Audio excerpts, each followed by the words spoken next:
So, Dustin, are you timing these breaks, or do I need to put a timer down for myself? Do you know when 90 seconds is up? Probably still got about 30, I'm guessing.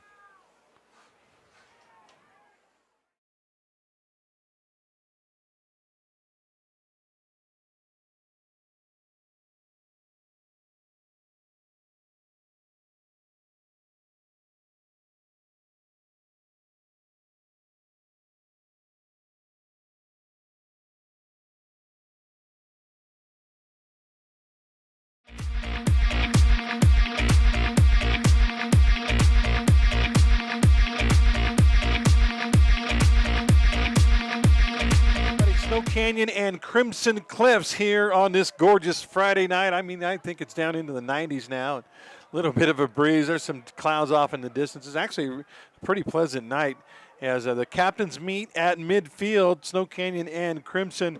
Let's talk about starting lineups a little bit. You alluded to the receiver core, and that might be the strength of this Snow Canyon team. We've got guys like Jake Hill, Jordan Wade, Devin Jensen passes out of the backfield.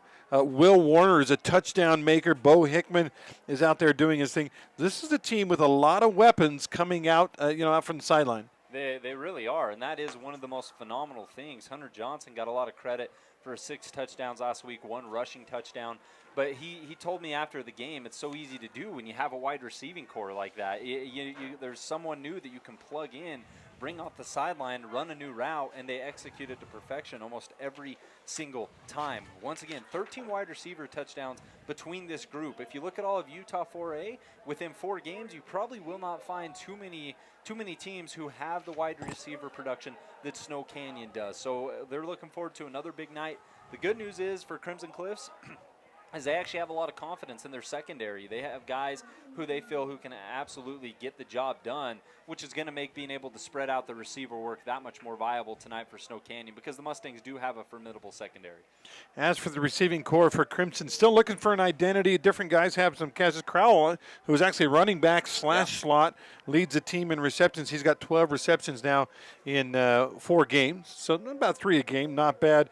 Bear catches some out of the backfield. Easton Drew Bay, it's not out of the backfield, he's a receiver, and Eastern Drew Bay out of the backfield. Those are the leading receivers, but nobody with more than 12 catches on the season, so they're maybe receiving core not quite as talented as the Snow Canyon one. And they're still trying to the thing that's been tough for the Mustangs is their receiving core has been decimated because they've had to take receivers and make them quarterbacks. That's right. Gunnar Orr was a receiver. Yeah, he was one of their best receivers. Connor Kell has caught passes this year. He has 3 catches, 78 yards before he was thrown into quarterback duty. And even last year, when Chase Hansen was in and out of the starting lineup, he played receiver. So when the Mustangs draw their quarterbacks and specifically reserve quarterbacks, it's normally from that receiver core. So now they're asking guys like Bear, you mentioned Crowell, to step up. Jackson Ritchie, only 3 catches at this point in the season. We know he's capable of much more. So you're absolutely right. A couple changes and adjustments have had to be made on this Mustang offense, and the receiving core has been one of the biggest places where that's taken place.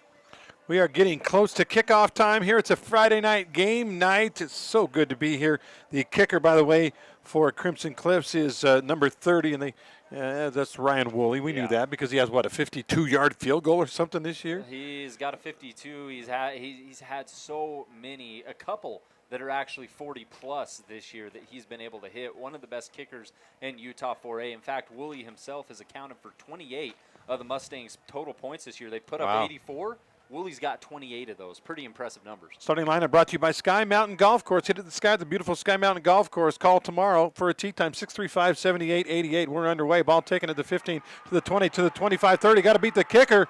And Woolley is going to save the day. That was 6 points, Rustin. If Ryan Woolley doesn't do maybe more valuable than any of his kicks this year, he saved a touchdown on that one. He really did. Will Warner actually bobbled the kick return initially, ended up on the turf, had to re-scoop it, reposition himself, take off, and had some great blocking up front. And like you said, if it wasn't for Ryan Woolley, he's kicked long field goals. He's put the Mustangs in incredible positions. They have a kicker they can rely on. It's good to know not only to hit a field goal, but to make a tackle.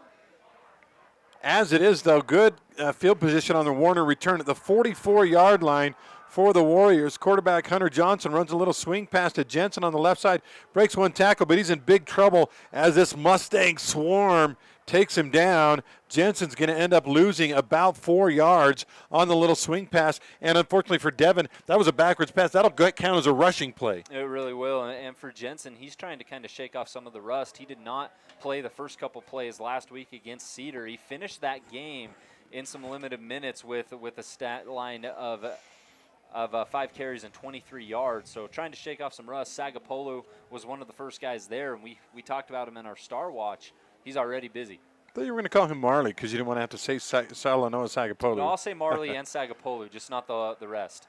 Pass over the middle. Jordan Wade had a beat on it, but so did the safety, who responded just in time and knocked it away for an incomplete pass. It's going to bring up a 3rd down and 10. Nice defensive play. It looked like, number 17 on the defensive play? That's Jackson Cleverly. And for Cleverly, he has been involved multiple times. That Timpview game, he played a absolutely fantastic game of football against some really talented Timpview receivers. And when I said the Mustangs have a formidable secondary, Cleverly's certainly a big part of that. 3rd down and long, 3rd and 14. Now you have the defense with a little shift, and I don't think they jumped off sides. I think they made it so the offensive lineman got a little nervous and they twitched. And in football, you can't twitch if you're an offensive lineman. That'll be a loss of 5. And all of a sudden, 3rd down and 19 now. They've got to get it into Crimson territory at the 46. The line of scrimmage right now is the 35 of Snow Canyon. Penalties didn't really play a big factor in that game against Cedar last week. You certainly don't want that to start now. See what they come up with on 3rd and long. Johnson back to pass, likes to scramble. Here comes the pressure, gets away from pressure, fakes the pass, now rolls. He's got a guy wide open, overthrown a little, but the catch is made, and believe it or not, it's going to be a 1st down. Great scramble by Hunter Johnson.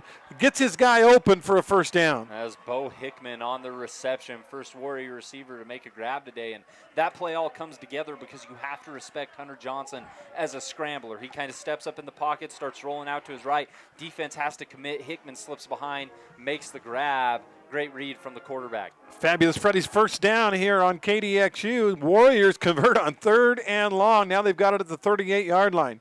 They hand the ball to Jensen, and poor Jensen, Devin Jensen, has 2 carries now and a net of about -6 yards. That time, just a read handoff. I don't think it was a straight read. I think it was a straight handoff. And Jensen, when he got the ball, he looked up. There were 2 white and red jerseys right in front of him. It's been tough for the Warriors' run squad really this year. If you look at the stats, Jensen on the season, 21 carries, 73 yards. Drake Kelly, 15 carries, 87 yards. Their leading rusher most of the time is their quarterback. So still trying to find a little bit of rhythm there in that Warrior backfield. 2nd down and long. 2nd and about 12 for the Warriors. They send Jensen in motion. Looks that way, swings it out to him. The defense in pursuit, but Jensen breaks a tackle to the 35, down to the 30, and he's ridden out of bounds at about the 29. Got about 11 of the 12 yards they needed. It's going to be 3rd down and short for the Warriors. And for Jensen, that's how you get a player of his caliber going. Just stuff out to the outside, let him go to work in space a little bit. Jensen's got the size, he's got the speed, he's got the ability, and that time they give him an opportunity to shine. And he's a great pass-catching back. He has over 10 catches so far this season, just a titch under 50 yards. You like what Jensen brings to the table, and they try to get him a little flowing right there. 3rd down and short. They stay in the shotgun. They do have a blocking back up in the slot in front of Jensen and Johnson. The snap is fumbled, and the ball is on the ground. Now Johnson is going to dive on it. He got very lucky because there were 1, 2, 3, 4, 5 white jerseys there. They hit him, and it kind of hit him toward the ball. He was able to fall on it, but that will bring up 4th down. A loss on the play of about 5, maybe 6 yards, so 4th and 7. Such a unique instance. Johnson initially bobbled the snap, couldn't contain it, and then still tried to force it to Jensen, and he wasn't ready for it. He figured, this is a dead play. Johnson's going to try to make something happen, and like you said, AG, lucky to recover because Jackson Griffiths as well as 4 other Mustangs in the vicinity. They are going on 4th down and 7. Ball at the 35 of Crimson. There's the shift by the defense. Coach Alofopo's signature shift. Johnson rolls to the right, looking downfield, and his receiver fell down, but he went instead to the outside guy. I was looking at Hickman. He fell down. Instead, he goes to the outside guy, and the catch is made. I believe Jake Hill on the grab. It was Jake Hill with the reception. You were 100% spot on. And what a perfect throw, huh, by was. Johnson? And right now, Johnson's throws have really been a byproduct of him kind of escaping the pocket, avoiding any Mustang pressure, casually rolling out to his right and finding the open man. This Mustang secondary is good, but if Johnson's going to be able to kind of roll and have time and make the proper reads, it could be a long, long night. First down and 10. Ball right on the cusp of the Red Rock Real Estate red zone. Johnson to Jensen. Or did they sneak Drake Kelly in there? That was Kelly. Either way, no room to run once again. And for Kelly last week, he had a pretty solid game to start off. His final stat line was 11 carries, 73 yards, but he was the lead back to start off against Cedar. And for Kelly, they really love not only what he brings from the running back spot, but his major contributions are done on the defensive side. Yeah. For Drake. Great Leads the team in tackles, 34 of them. By the way, I got a text already, Pineview on the board against Dixie. I thought Dixie defense would slow him down, but Dom McKenzie with a touchdown catch. Your all preseason, all-region MVP. Pineview 7-0 over Dixie on our first Hearst Hardware update. Second down and 10 here. Send a man in motion. Johnson looks that way. Instead, he scrambles, throws downfield, nearly had it picked off. As good as he's looked on a couple of his throws, that one, if one guy didn't pick it, the other guy might have. He's lucky it came away incomplete. He is. Johnson initially looked to his left, didn't like what he saw there. The play seemed to be destined to head that direction in the first place. Went back to the middle, tough throw, and really that's one of the first times this game the Mustang defense has rose to the occasion, forcing a 3rd and long. And we know this Crimson Cliffs defense is really good with their back against the wall. Here it is, 3rd down and 10, maybe field goal range here, although I'm not sure how confident Snow Canyon is in the kicking game. We'll see what they gain here on 3rd. Johnson back to pass, gets a block from Kelly, looking downfield, little comeback pattern, and boy, great catch on the sideline. If he held on, I believe that was Jordan Wade. And he did hold on right at the sticks. That was Jordan Wade on the grab. The mark at the 13, so it's actually going to end up about a yard and a half short. The best part about that play is it was Golder in on the coverage for Crimson Cliffs, number 26. He actually read the route and knew what was coming, stepped in and had a chance to knock that ball down and just couldn't get it done, which made the reception that much more impressive. It's hard to catch a football when someone's right up in your grill. And there is about a yard to go, and they're going for it on 4th down. No field goal unit. Johnson fakes a handoff, swings it down the line, pitches it to the outside guy, cuts in for the first down inside the 10-yard line, down to about the 7-yard line. A great decision, great pitch, and a first down and goal to go now for the Warriors. That's Brooks Esplin getting the pitch. The speedster, huh? The speedster. They put him as a receiver right there. They use him as a tailback. You know, basically, whenever you need a play to happen, you can put Esplin on the field, and he can get it done.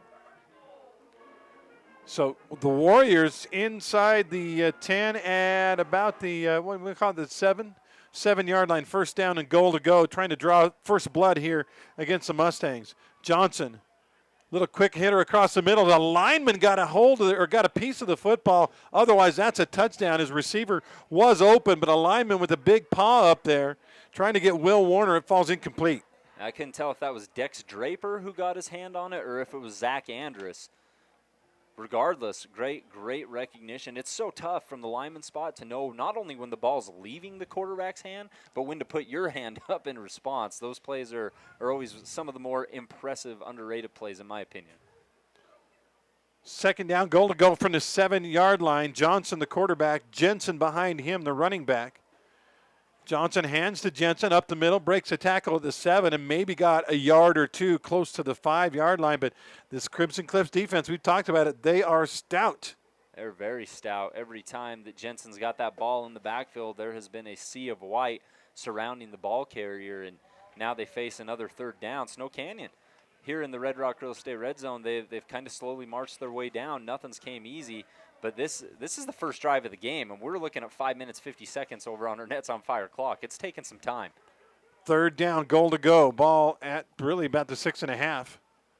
Johnson to pass. Immediate pressure, has to roll to the left side. Throws in the end zone. If it's caught, it's a touchdown. Yes, it is. What a great grab by Brooks Esplin. And for Esplin, Johnson put that ball at its highest point. Nobody could have been around it. Nobody else could have caught it but number 22. And Brooks Esplin with the reception. That is going to be his that's going to be his third touchdown of the season, AG, for number 22. Team D auto touchdown for the Snow Canyon Warriors. They take a 6-0 lead.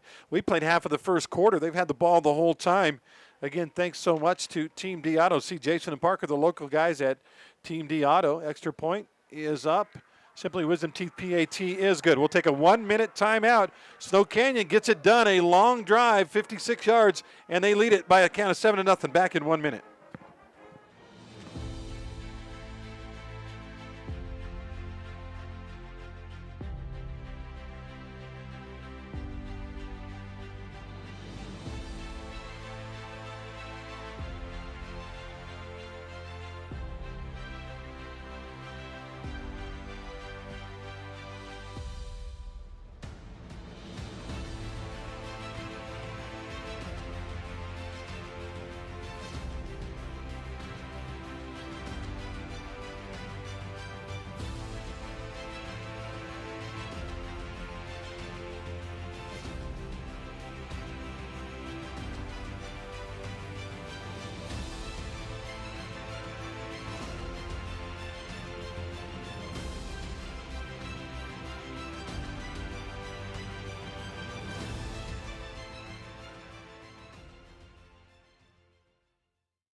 All right, welcome back. Andy Griffin, Rustin Burnside live from Warrior Stadium. Snow Canyon got what they wanted.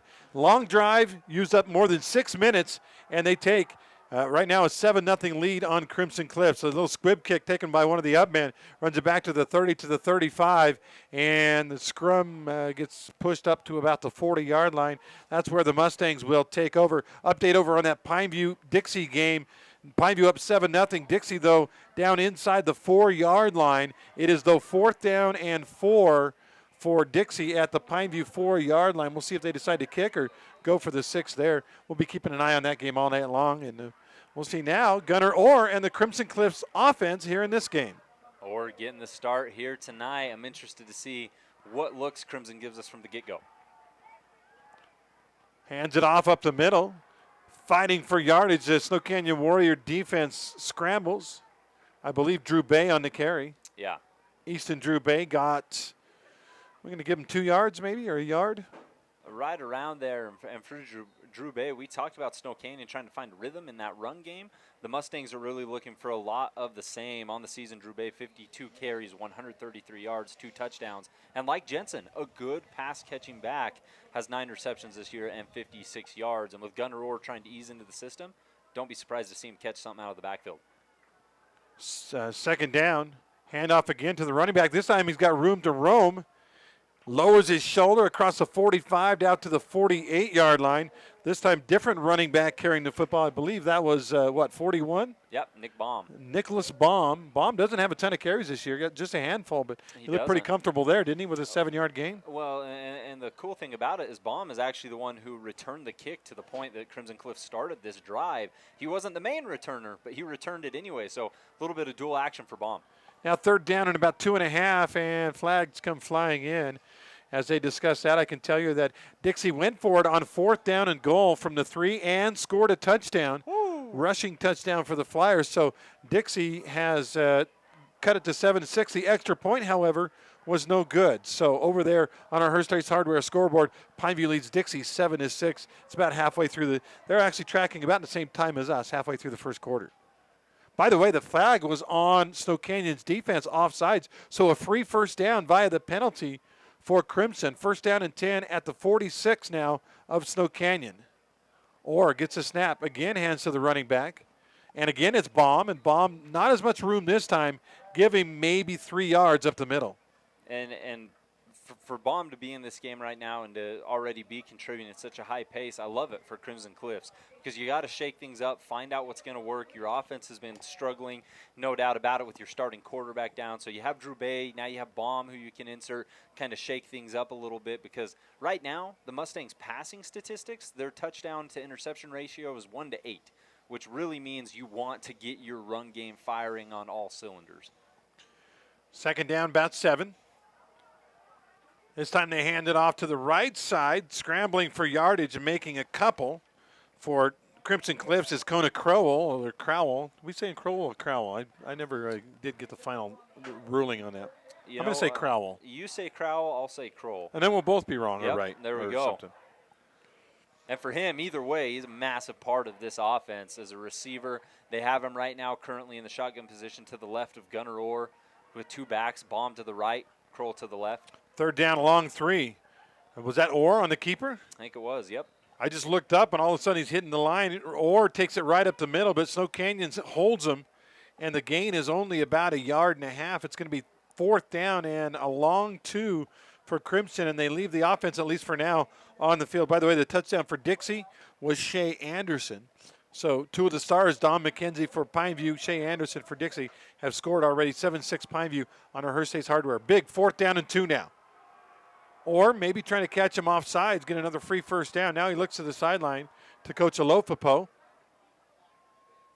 Now he's back behind center. Is he sure we're going for this? Yeah, we're going for it. Send a man in motion, and I believe the motion was too early as flags fly. They either got a delay of game or an illegal motion, actually a timeout. So we'll take the timeout, a Scott Gibson Intercap Lending timeout. We will be back in 1 minute. Mustangs down to Snow Canyon by a count of 7-0. Now your teeth are gone. I don't remember anything happened. That's a good thing. You still have your wisdom teeth? I don't. I had them taken out because they were causing problems. Why are they there in the first place? Experts say our jaws were bigger and we needed our wisdom teeth for eating, but over time, our jaws have gotten smaller. Other scientists say that our brains have gotten bigger. The fact is, they just don't fit and need to be taken out. If you leave your wisdom teeth in, they can cause crooked teeth, increase tooth decay, jaw pain cyst under the gums, and they may grow in sideways. Let's get them out. All Out Wisdom Teeth can remove your wisdom teeth for half the price, including exams, x-rays, IV sedation, and their dry socket money-back guarantee. If you need your wisdom teeth removed, click on the link to visit alloutwisdomteeth.com or call 435-414-3111. Welcome back. 4th down, Mustangs, 4th down and 2. Gunnar Orr hands it off, hitting the hole, bouncing outside and getting the first down in what should have been, well, a no-gainer and a stop. Great effort on the run for Crimson Cliffs, gets them a first down. The guy carrying the ball was Kona Crowell. I actually think it was Easton Drew Bay there. Did they get Drew Bay back in? I thought 18 had it. No, well, maybe it was 18. No, it was 15. It was Okay. 15 Easton Drew Bay. Okay. I saw 18 first 2 there for a second. I was like, wait, where is Easton?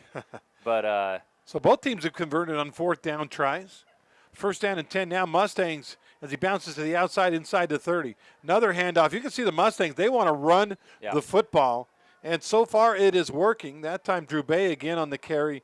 And he got, let's see, they spotted at the 26-yard line. So pickup of about 4 yards. love the strategy here from Coach Tate and company. Drew Bay normally is your workhorse, gets all your carries. They've really changed things up with Kroll. They put him bomb, and now Drew Bay is coming in fresh.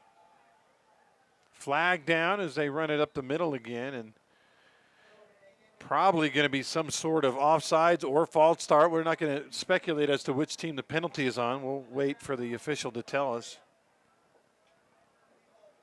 Definitely a yellow hanky down. It's holding, okay. I thought it was early enough it might have been some infraction at the start of the play, but must have been a hold right away because that's what they're going to call holding on Crimson. And now we got a couple penalties on both teams here tonight. Snow Canyon didn't let them affect it on their first drive. Still ended up getting it to Esplin in the end zone for the first score. But right now for Crimson Cliffs, this is going to be a tall third down task coming at you. Or sorry, second down task. Yeah, we'll replay the down. That one didn't count. The spot penalty was at the 25, so they bring it out to the 35. So it'll be second down and about 16 now for Crimson Cliffs. See if they let Gunnar Orr throw. And again, he gets a snap, and again, we've got another penalty, and that is going to make it 2nd and 21 instead of 2nd and 16. That's going to be the case. That's a pretty easy one. Somebody moved early. Gunnar Orr was going to throw the ball, got the snap, and immediately dropped back, but, well, Play didn't count. We're about a minute now left in quarter number 1. Snow Canyon has the only score so far. They drove 56 yards on their opening drive and scored a touchdown. Beautiful catch by Brooks Esplin in the end zone. Now Crimson trying to go. They try to run a screen in the defensive end over on the left side for Snow Canyon. Got a piece of it to break that play up. I believe that was big number 70, wasn't it? I think you're right. Yeah, now running off the field for the Warriors. Phoenix Oliver tips the ball. And Pretty well conceived screen. And I think if Oliver doesn't get a piece of that one, that's a good gainer for Crimson. It is. And another guy I want to watch tonight for Snow Canyon is number 17, Kyle Kennedy. He came off that corner real strong, too. He's going to give the Mustang O-line fits. Gore back to pass now. He's being chased by a lineman, looks downfield. Nothing there. He's going to run it, and he'll get just a little gain.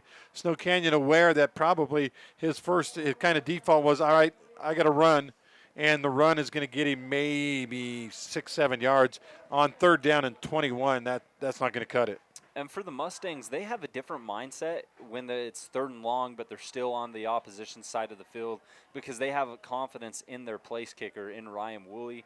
So right there, or not able to pick up quite enough for them to send Woolley out on the – oh, no, they're changing it up. Punt unit coming off, place kicker coming on. Let Woolley try a deep one, huh? This one would be 50. We know he's got the leg. Coach Alofapo says, why not? Let's roll the dice. We know, like I said, he can kick it that far. He is on the right hash mark. 34 seconds left in the quarter. The kick, it's not quite going to make it. It was a little right, but it also did not have enough carry on it. Now in high school, the good news for Crimson, I mean, the punt, there's a chance probably it's going to go in the end zone anyway. Yeah. So they try the field goal. In high school, the ball goes to the 20-yard line. There is an injured Warrior on the field, by the way. And on that last play. And that's Esplin, by the way, who's down. Oh. That's a big part of what Snow Canyon does. Hopefully everything's okay there for Brooks. I think so. I think he got hit where guys don't like to get hit, and I think he's going to be okay. Yeah, that's always a significant bummer. Yeah.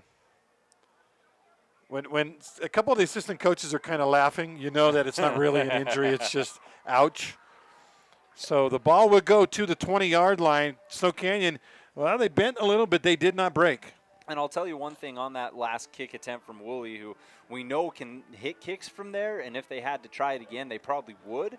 It did appear as if that snap was a little low. Gunnar Orr maybe had that ball pinned the wrong direction for a second before he flipped it up. Don't know how much that played into it. Only the holder and the kicker really have an idea there, but it is important to mention that maybe that was not the cleanest snap and hold out there either for the Mustangs.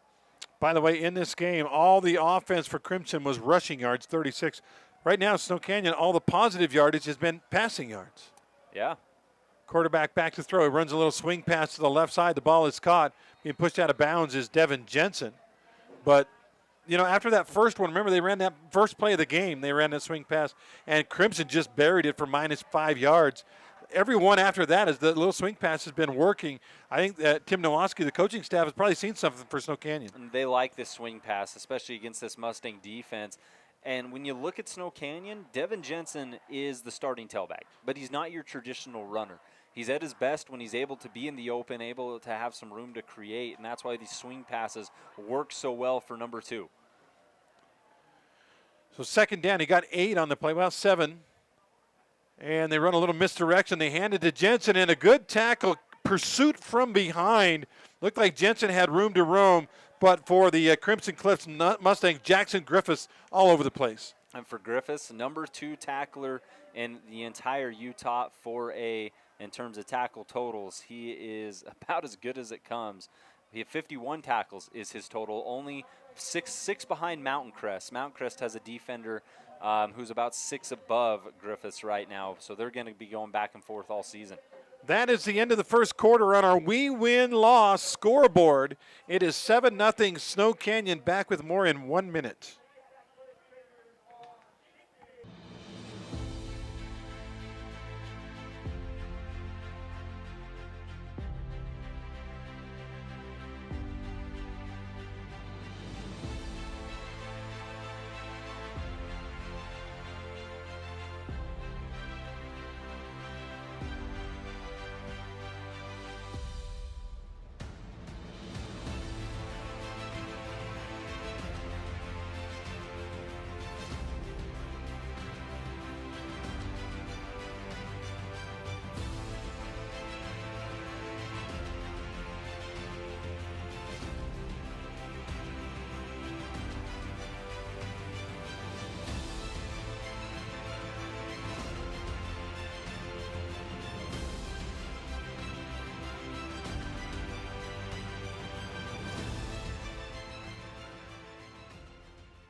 Welcome back, Andy and Rustin, live from Warrior Stadium. Snow Canyon up by a count of 7-0, and they've got the ball now. Third down and a couple for Snow Canyon, trying to get their run game established.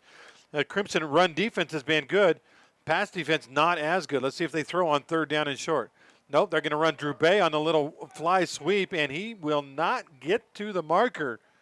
It's going to be close. They had to get to the 30. Remember, there was a touchback after the missed field goal, and he got it out to the 29 and about a third. So it's going to be fourth down and about 2 feet.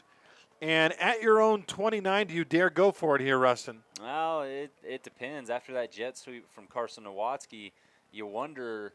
I mean, Snow Canyon looks like they're confident. A couple inches. Johnson's a very capable. I don't see the punt team. I don't see the punt team. I think they're going to. And with the 7-0 lead, you're confident in your defense right now. This is about where you held the Mustangs up last possession. Now, remember the nose guard, though, is Salino Sagapolu. Ooh. They do come out in the spread, in the shotgun. Oh, nobody was there on the handoff. They have to pitch it late, but they're going to get the first down.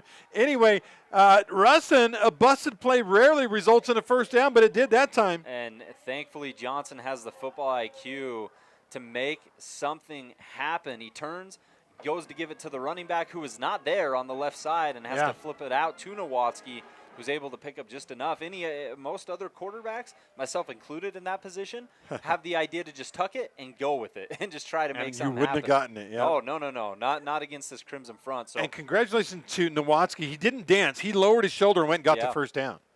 So first down and 10 at the 34. Again, another swing out to Jensen, but Crimson all over this one as poor Jensen on the backwards pass. That actually wasn't Jensen that time on the catch. That was Logan Mendenhall on the grab that time on the swing, and he's going to end up losing 2 yards. Mendenhall had a touchdown against Cedar last week, had another touchdown prior to that. They really like to use him in goal line situations is where he's most prominent, and they're trying to get him going a little earlier. Two teams picked to finish number 1 and 2 in Region 9, Pineview and Dixie, and right now Pineview leading 14-6.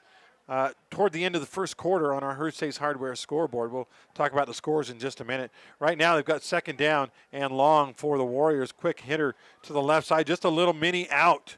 The ball is caught and the gain will be maybe 5 yards on the left side. The quick hitter to number 16, that is Bo Hickman.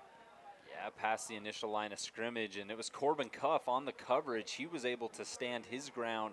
He also had help coming from the right side of that defensive line. The Mustangs are a team that's very, very good at recognizing where the ball's going to and where they need to be as a unit. Scramble to the ball, don't they? By the way, Desert Hills up 7-0 in their game at North Sanpete, non-region game for them. Third down and long, and Coach Mike Esplin says, we got to talk about this one, so we will take a timeout. 9:16 to go on our We Win scoreboard. Snow Canyon with the ball and a 7-0 lead back in 1 minute. I think there's always options to treat your pain, and I would recommend to any patient who's dealing with chronic pain to be the squeaky wheel to get the grease. There's always more that we can do. Our whole goal is to get you better without surgery, but sometimes we need to operate as well. And we work closely with surgeons when what we're doing isn't providing the amount of pain relief that the patient is hoping for. But we specialize in minimally invasive procedures, focusing mostly in the spine, but we also do work in other areas of the body. With the knowledge that we can't help everybody, but we want patients to know that we're going to try to do our best to help them. What is rewarding about working in this field? It's being able to help somebody get their life back.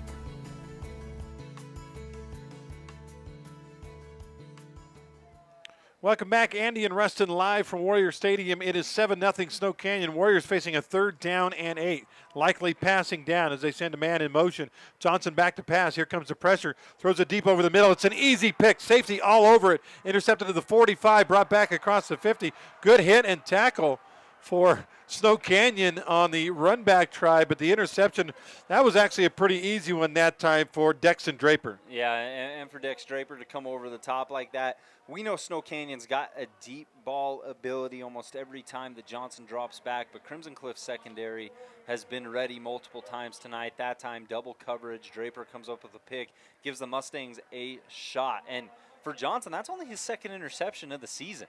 He does not turn the ball over a lot, so if the Mustang defense can create turnovers and give this offense extra opportunities, that is going to be absolutely massive. First down and 10 Mustangs. They run a little swing pass to Drew Bay on the left side. Drew Bay, good gainer, but a flag comes flying in behind the play. I'm thinking we're going to get an illegal block or a hold over on the left side. Drew Bay does pick up about 10 yards, but we'll wait for the referee to tell us what exactly the penalty is. It was one of those blocks where you can't help but notice it out of the corner of your eye. Even if you're looking at the person with the ball, and that's either a really good thing or it's a really bad thing. And this time it was a really bad thing. A really bad thing, yep.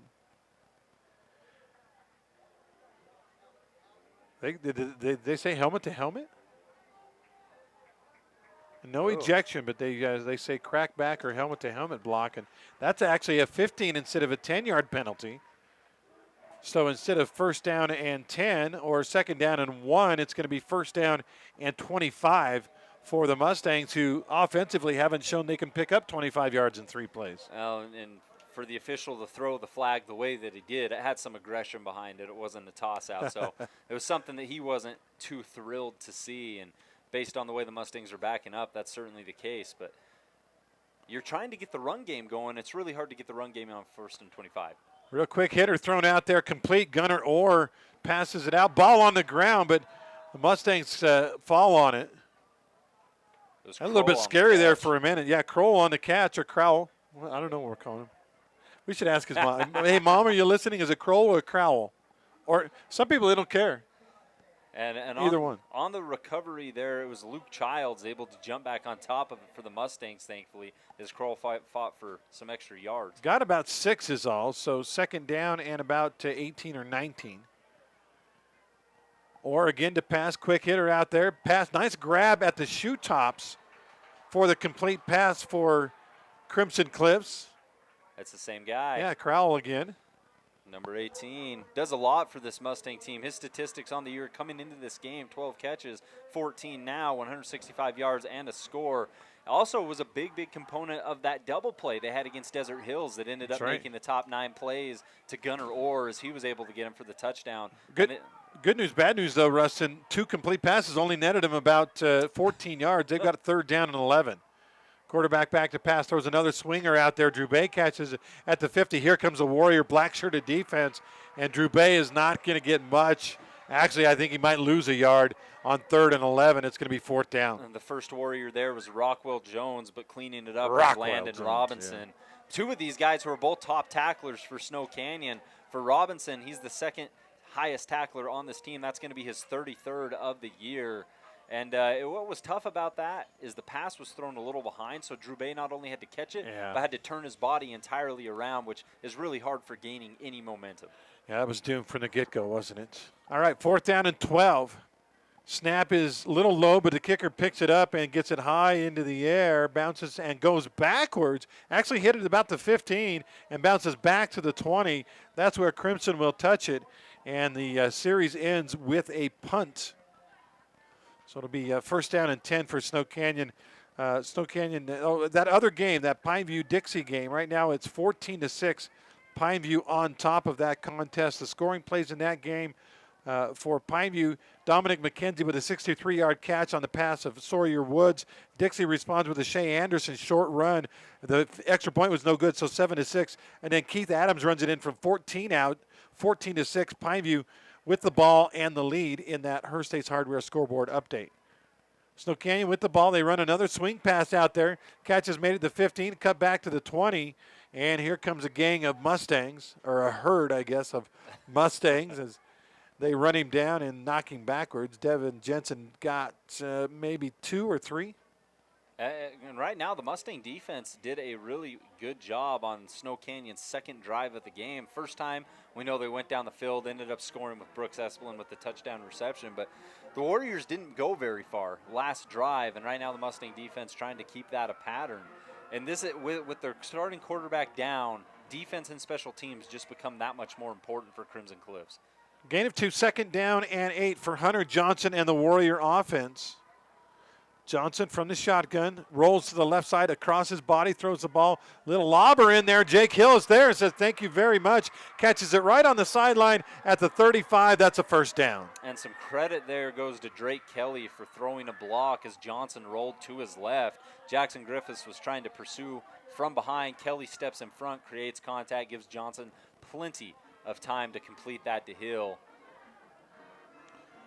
Again, in region today, it's Hurricane hosting Cedar. Cedar a 20-point favorite in that game.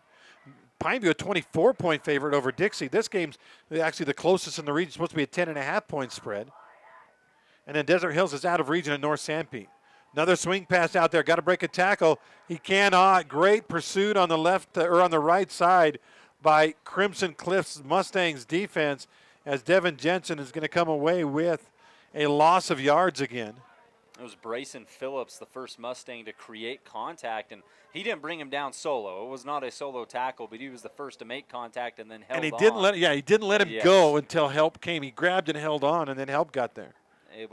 Solid play from Phillips, but we do have a roughing the passer call. Really? On Crimson. I didn't see the flag. Obviously, they were on the near hash mark. That swing pass went to the far hash mark, and I guess there was a defensive penalty. So that's a first down for Snow Canyon out to the 48-yard line. That's a big penalty. And we were so focused on the swing pass, like you mentioned. We did not see Hunter Johnson take a shot there, but that seemed to be the call. Warriors move forward and pick up a Fabulous Freddy's first down. First down and 10, ball at the 48-yard line. A game brought to you in part by Get Floored Construction. We'll talk about them a little bit more in a second. First down and 10, Warriors. Bad snap, but it's picked up by the running back. That's all making lemonade out of lemons. It actually went through the hands of the quarterback, Johnson. On one hop, it went to Jensen, and Jensen ends up gaining 4 yards. Yeah, just good recognition from Jensen saying, hey, I got to pick up speed right here, get out to the right, and just try to create something positive, and he certainly does so. I'm watching the sidelines here, AG, for Snow Canyon, and it's so funny to see guys like Mendenhall and Will Warner off for a play. These are guys that a lot of teams would have out there every single possession, but it goes to show you the talent in this Warriors receiving corps. Thanks again to Nets on Fire. They are clock and time sponsor. 4:23 left in the first half. We are cruising along. Johnson throws it to the left side, caught by, I believe, Espelin. And he is pushed backwards as soon as he makes the grab, but the gain will be up near the marker. They put it at the 42.5. They have to get to the 42. It looks like a first down to me, Rustin, just eyeballing it because we're right on the line. Yeah. And I think that's. I don't think you need to measure. I mean, just look at it. It's sitting on the 42 on this artificial turf. The marker is on the 42 on the artificial turf. There we go. There's the call. There we go. First down. Yeah. I don't think you need to. These lines are straight. Yeah. You don't need to measure. And for Snow Canyon, when the catch was made by Espelin, his initial momentum seemed to be more than enough. And that's exactly what they'll give. So just some quick passes right now after Johnson's interception. They're not showing any. Another bad snap. Johnson has to make something out of it. Picked it up on a dribble. I don't know if I want to blame the center on that one. Didn't that go off the hands of Johnson this time? That was it was a weird play because it seemed like a combination of maybe Johnson not fully ready for it, mixed with somewhat of a wobbled snap. However you want to go about it. Snow Canyon's been lucky to land on a couple of these that they've had here tonight. And I know right now you have the lead 7-0, but this is something you want to get fixed if this game continues to be close. 3.5 now left in the quarter on our Nets on Fire clock. We're rolling right along. Second down and 9, Warriors at the 41 of Crimson. Handoff. They try to get through they look like the blitz was on. Jensen got through, Kelly got through the initial surge of guys, but the second surge of guys got to him, and he'll end up gaining nothing on the play. It was Zach Andrus on the tackle, He's a leading beast. defender. Absolutely a beast is 100% what he is. 38 tackles this year, 3 sacks, make it 39 tackles. He's had one before this. We'll give him 40, just for the sake of good statistics. That front three, really front seven, I guess, of Crimson has been stout in this game. And not letting the running game get going. 2:45 now left in the first half. We are cruising along, but now a 3rd and 9. And again, Coach Esplin says, let's talk things over. So we'll take the break on our We Win scoreboard. We'll be back in 60 seconds at 7-0.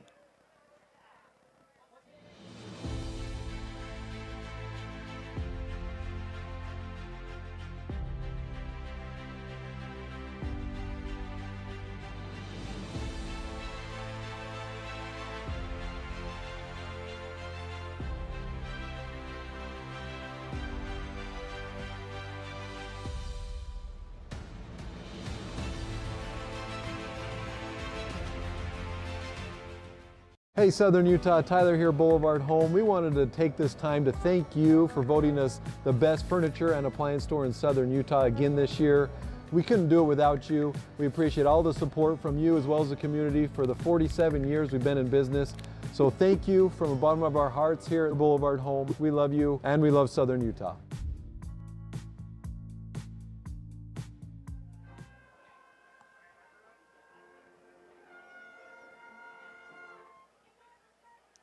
Welcome back. 2:44 left in the first half. Man, oh man, this game is cruising along. We are almost halftime. It's only 7-0.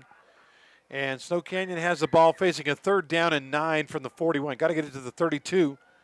Johnson, the quarterback. Kelly back there with him. Here comes a blitz. It's a screen pass, and it's going to be picked off by the big dog. Marley's got it. Salanoa Sagapolu with the interception. The big fella read the play, picked off the screen pass, and that's one you can write down on your highlight page, Rustin. That's the 2nd interception of the ball game for Crimson Cliffs. Draper had one, now Sagapolu with one. But let's be honest there. That interception can be fully given to the team. Crimson Cliffs brought the house. Johnson was backpedaling, trying to get something set up. Did one of those little jump throws you really never want to see because you couldn't see over the defenders. Yeah. Sagapolu, right spot, picks it off. And great pick. The 2nd turnover forced now by this Mustang defense. What an athlete he is. Now Gunnar Orr to pass, deep ball left side. Good coverage out there as the ball will fall incomplete. Again, Gunnar Orr going deep right there on 1st down, trying to get Hunter Bear. And it's 2nd down and 10. That was good coverage up the left side, and that was the first deep shot we've seen Crimson Cliffs take all game. Couple of scores for you on our Herstate's Hardware scoreboard. Desert Hills now 13-0 over North Sanpete at the end of the first quarter. And Hurricane has a 7-0 lead on Cedar, 20-point underdogs. I felt that Nolan Perry, I thought he was off on that one. I really felt like that was a pick'em game, maybe even Hurricane favored. Yeah, this isn't the same Hurricane team. Flag down, pass is incomplete. Very dangerous pass by Orr in traffic, but I don't know that they should have even let that play go because I thought somebody moved before the play and they should have stopped that. Yeah, they let it continue, and Orr was looking for Boston Adamson. Ball went right off his chest, bounced off as he threw into coverage. And traditionally, AG, they don't let that play go, which made it that much more odd. I guess there's a chance they blew the whistle and we didn't hear it, but it looked like they let the play go on. Regardless, it'll be 5 yards. Actually, they let the play go, and Snow Canyon says, we're going to decline the penalty because that'll bring up 3rd down. A lot of confidence in this Warriors 3rd down defense. You got Kennedy over on one side who's really able to get after the quarterback, Drake Kelly in the linebacker spot. A lot of names that you can look at for this Warriors team who can make a big play on big downs. After the Marley interception, 3rd down and 10 now. Mustangs trying to capitalize. Gunnar Orr rolls to the left, throws it in traffic, and I believe it's intercepted. It is. Off the hands of the receiver and the tip drill, and the ball is picked off, and I believe it was Brooks Esplin. Esplin got it off of another. So what initially happened is Orr rolled to his left, fired. It was tipped off a Warrior, then tipped off the Crimson Cliffs receiver, and then caught by Esplin. So a double tip play as Brooks Esplin makes this the 3rd turnover of the ball game, first forced for Snow Canyon's defense. Now, it's worth noting there is a flag on the play. I believe it was post-possession. After the interception. A lot of contact going on down there after the pick. A lot of emotions, it seemed. All 4 officials are down there talking it over right at the 1st down marker, but I'm looking at Coach Olofopo. He didn't look very happy, so I think no matter what it is, it's still going to be Snow Canyon ball. We're at 2:15 to go in the first half. Again, let's see, on that Hersey's Hardware update, the Pineview-Dixie game, Pineview has the ball, but it looks like they're going to be punting on 4th and 16, up by a 14-6 count. That's kind of more what I thought Dixie's defense would do, is slow them down. Pineview got 2 quick TDs, but the Dixie defense keeping it close now at 14-6 on our Hearst Ace Hardware scoreboard. And for Dixie right now, they're in a similar spot as Crimson, no quarterback. So what happens? Your defense and your special teams become that much more important against a team like Pineview. That's definitely elevated. We got offsetting penalties there? Is that what's? Yeah, well, I think, like I said, I think it's all going to be post interception. Ball boy comes running out with the football. That's a good sign for Snow Canyon because it's their ball boy from their sideline. That means they're going to switch footballs. Each team's allowed to bring their own footballs. Thus deflate gate and things happen occasionally. Right. And it will be Snow Canyon ball. I'm wondering how Salanoa Sagapalu is feeling right now. He said, man, I just picked it off in midfield. Why can't my guys get some yardage? But, again, a nice pick on the tip drill for Brooks Esplin.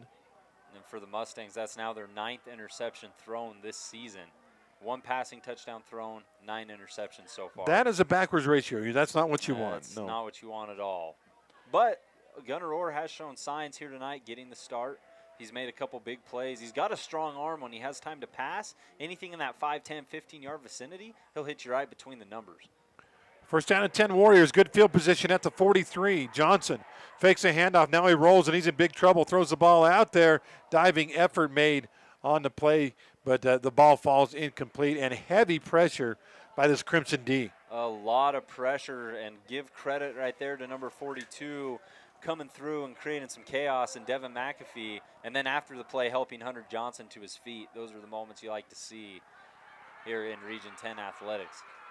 Second down and 10. That play used 6 seconds, so 2:09 left in the half. Again, thanks so much to Simply Wisdom Teeth, also Nets on Fire, Get Floored Construction, and Red Rock Real Estate. Second down for the Warriors. Johnson from the gun with the back behind him. Trips to the left side. Looks that way.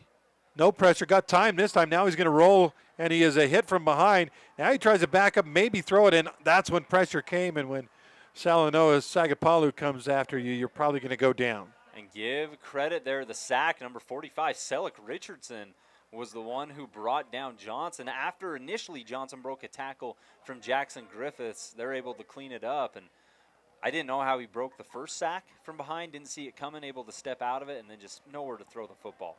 But that brings up 3rd and 11, 1:35 left in the half. Johnson calling out the signals, got twin wideouts to either side.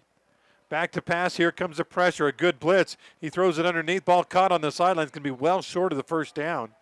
Good catch by Jake Hill. But a gain of only, 4? Are they going to say incomplete? They're going to say he was out of bounds. Said incomplete there on the Hill reception. So fourth down and long. And this is what the Mustangs want. I know Snow Canyon's going to punt, but on second down, first down, you want to just force minimum yardage, so really you can kind of cover deep and then send multiple guys. That's what the Mustangs have been doing, and it's one of those things that benefits their defense is having to play the long game. Punter out, good snap, kick is away. Nice, short kick. Return man tries to get up, he touched it, better fall on it.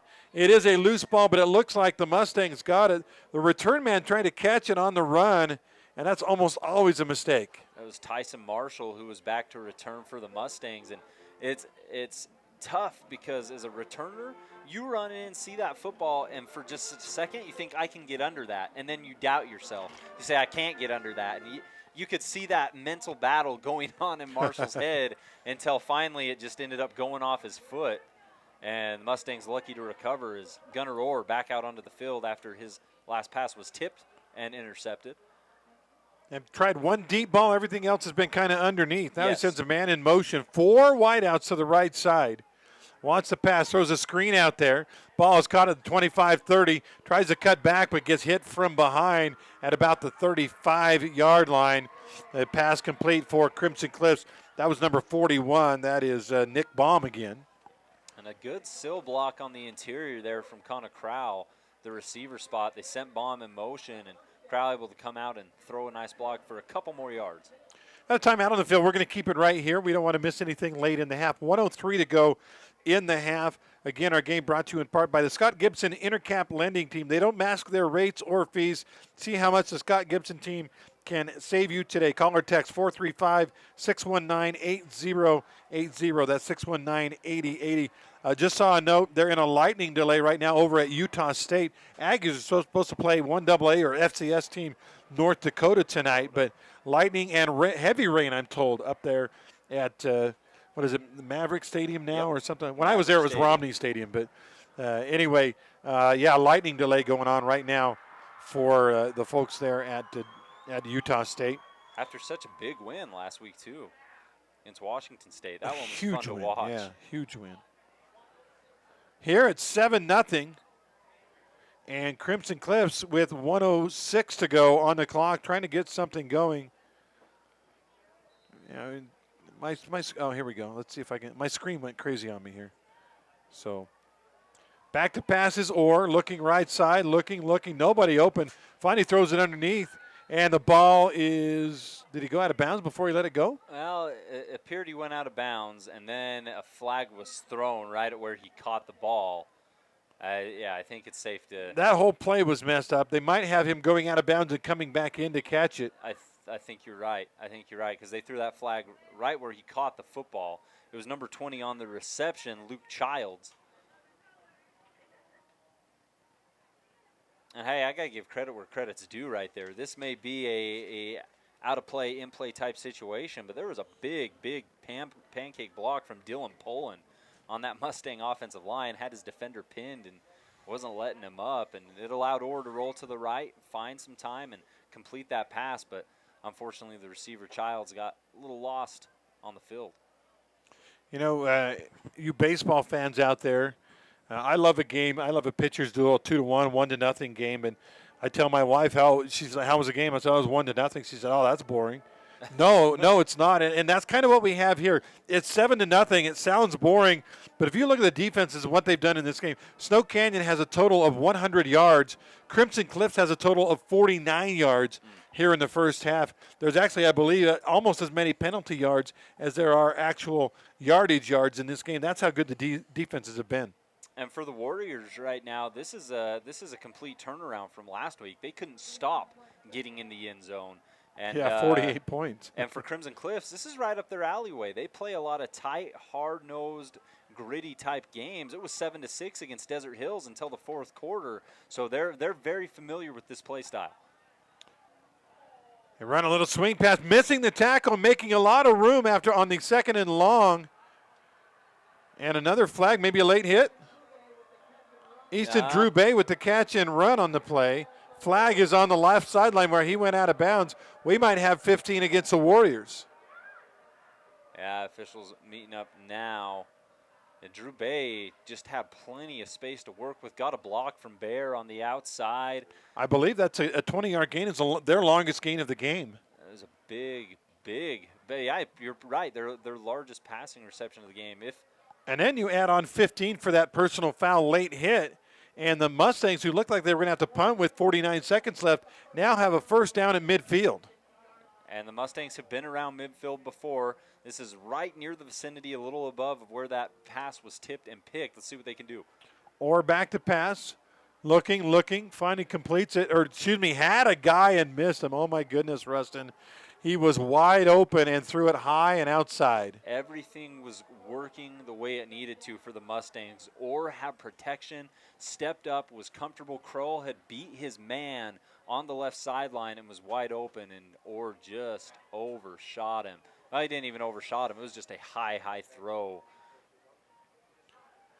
So the ball will be 2nd down and 10 at the 50-yard line. Again, our game brought to you by all our good friends. They include Team D Auto. We only have one Team D touchdown in this game so far.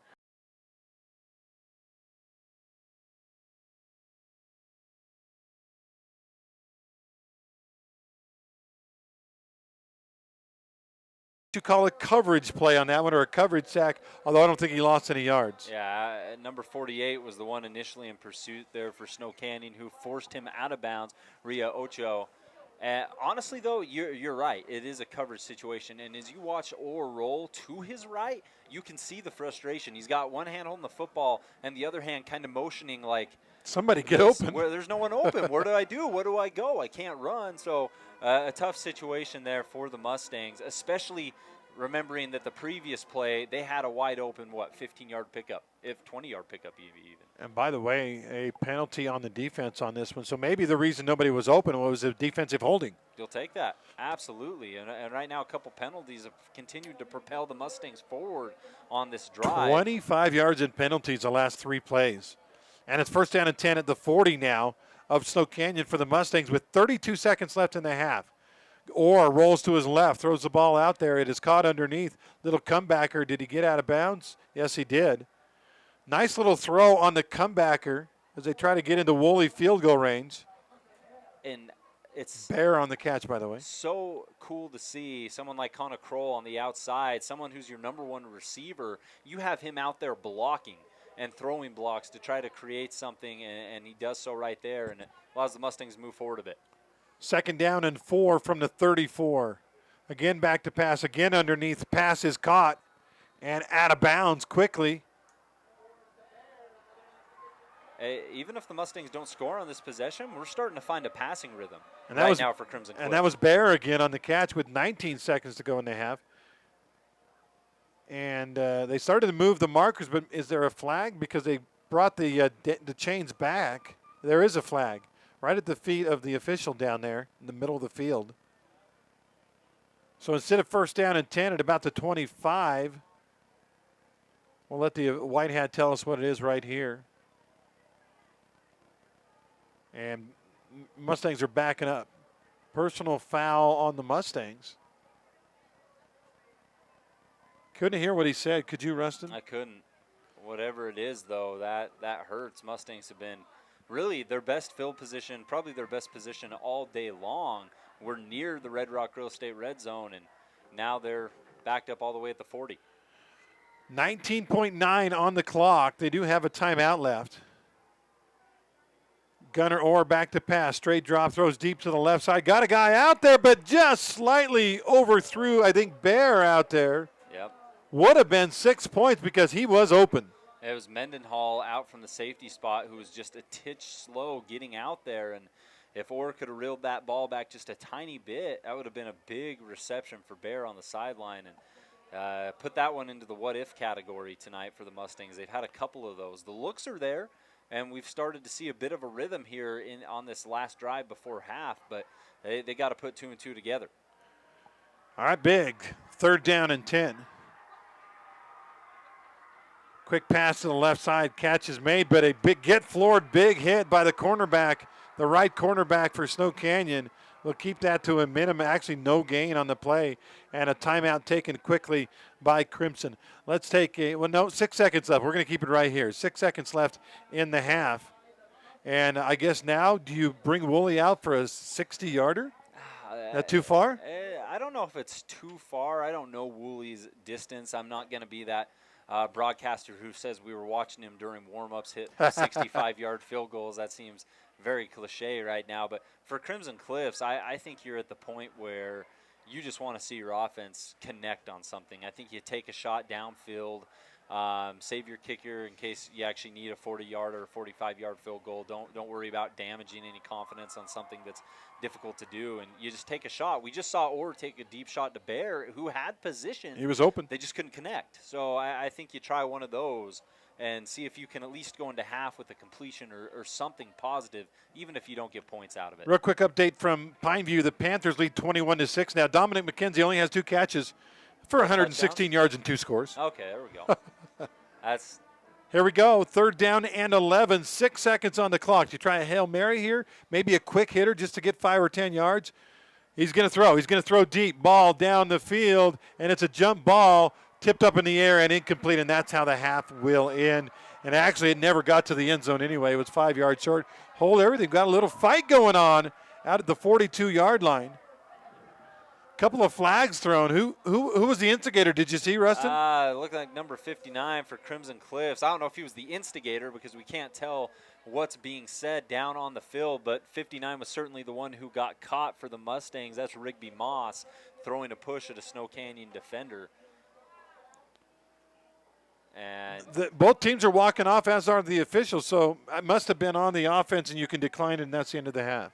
yeah, and now the officials running over to stop the Mustangs before they head to their locker room as they let Snow Canyon exit first.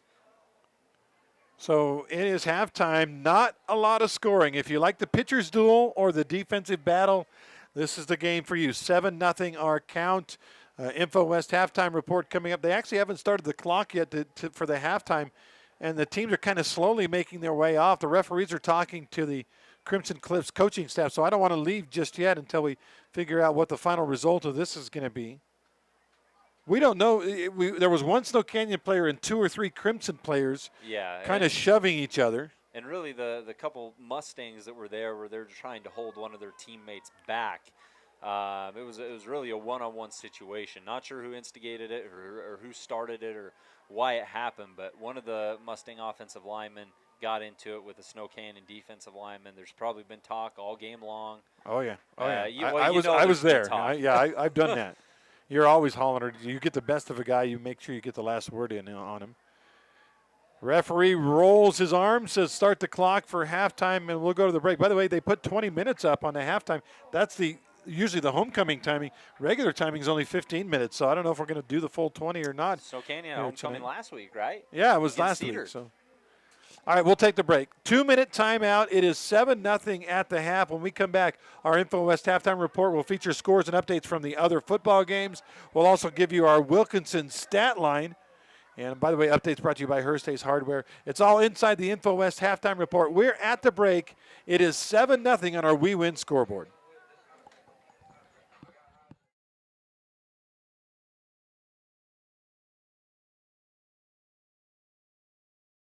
Sunset Flooring, family owned and operated since 1991, are St. George's flooring and window covering experts. No job is too big or too small. From new installs to remodels, our helpful and experienced staff can show you a variety of flooring and window covering options to fit your budget and give you the look you want. Visit our showroom, call, or visit us at sunsetflooring.net to schedule your free in-home estimate. Sunset Flooring in St. George. Let us help you make your house a home.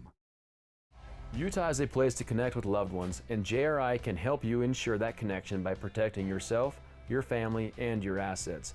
JRI Insurance is a team of insurance specialists dedicated to providing the best possible products, pricing, and services available, including great rates for families with teens. With locations in Payson, Saratoga Springs, West Valley, and Cedar City, JRI is proud to represent Utah's insurance company, Bear River Mutual.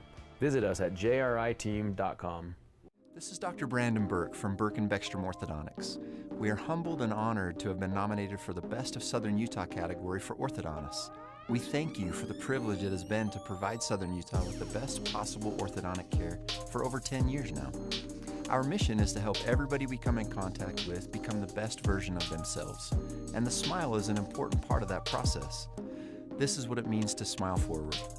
So it is with sincere humility that I say it would mean the world to us if you would take a few seconds and use the link below to vote Burke & Beckstrom Orthodontics as the best orthodontist in Southern Utah. Thank you, and smile forward with Burke & Beckstrom Orthodontics.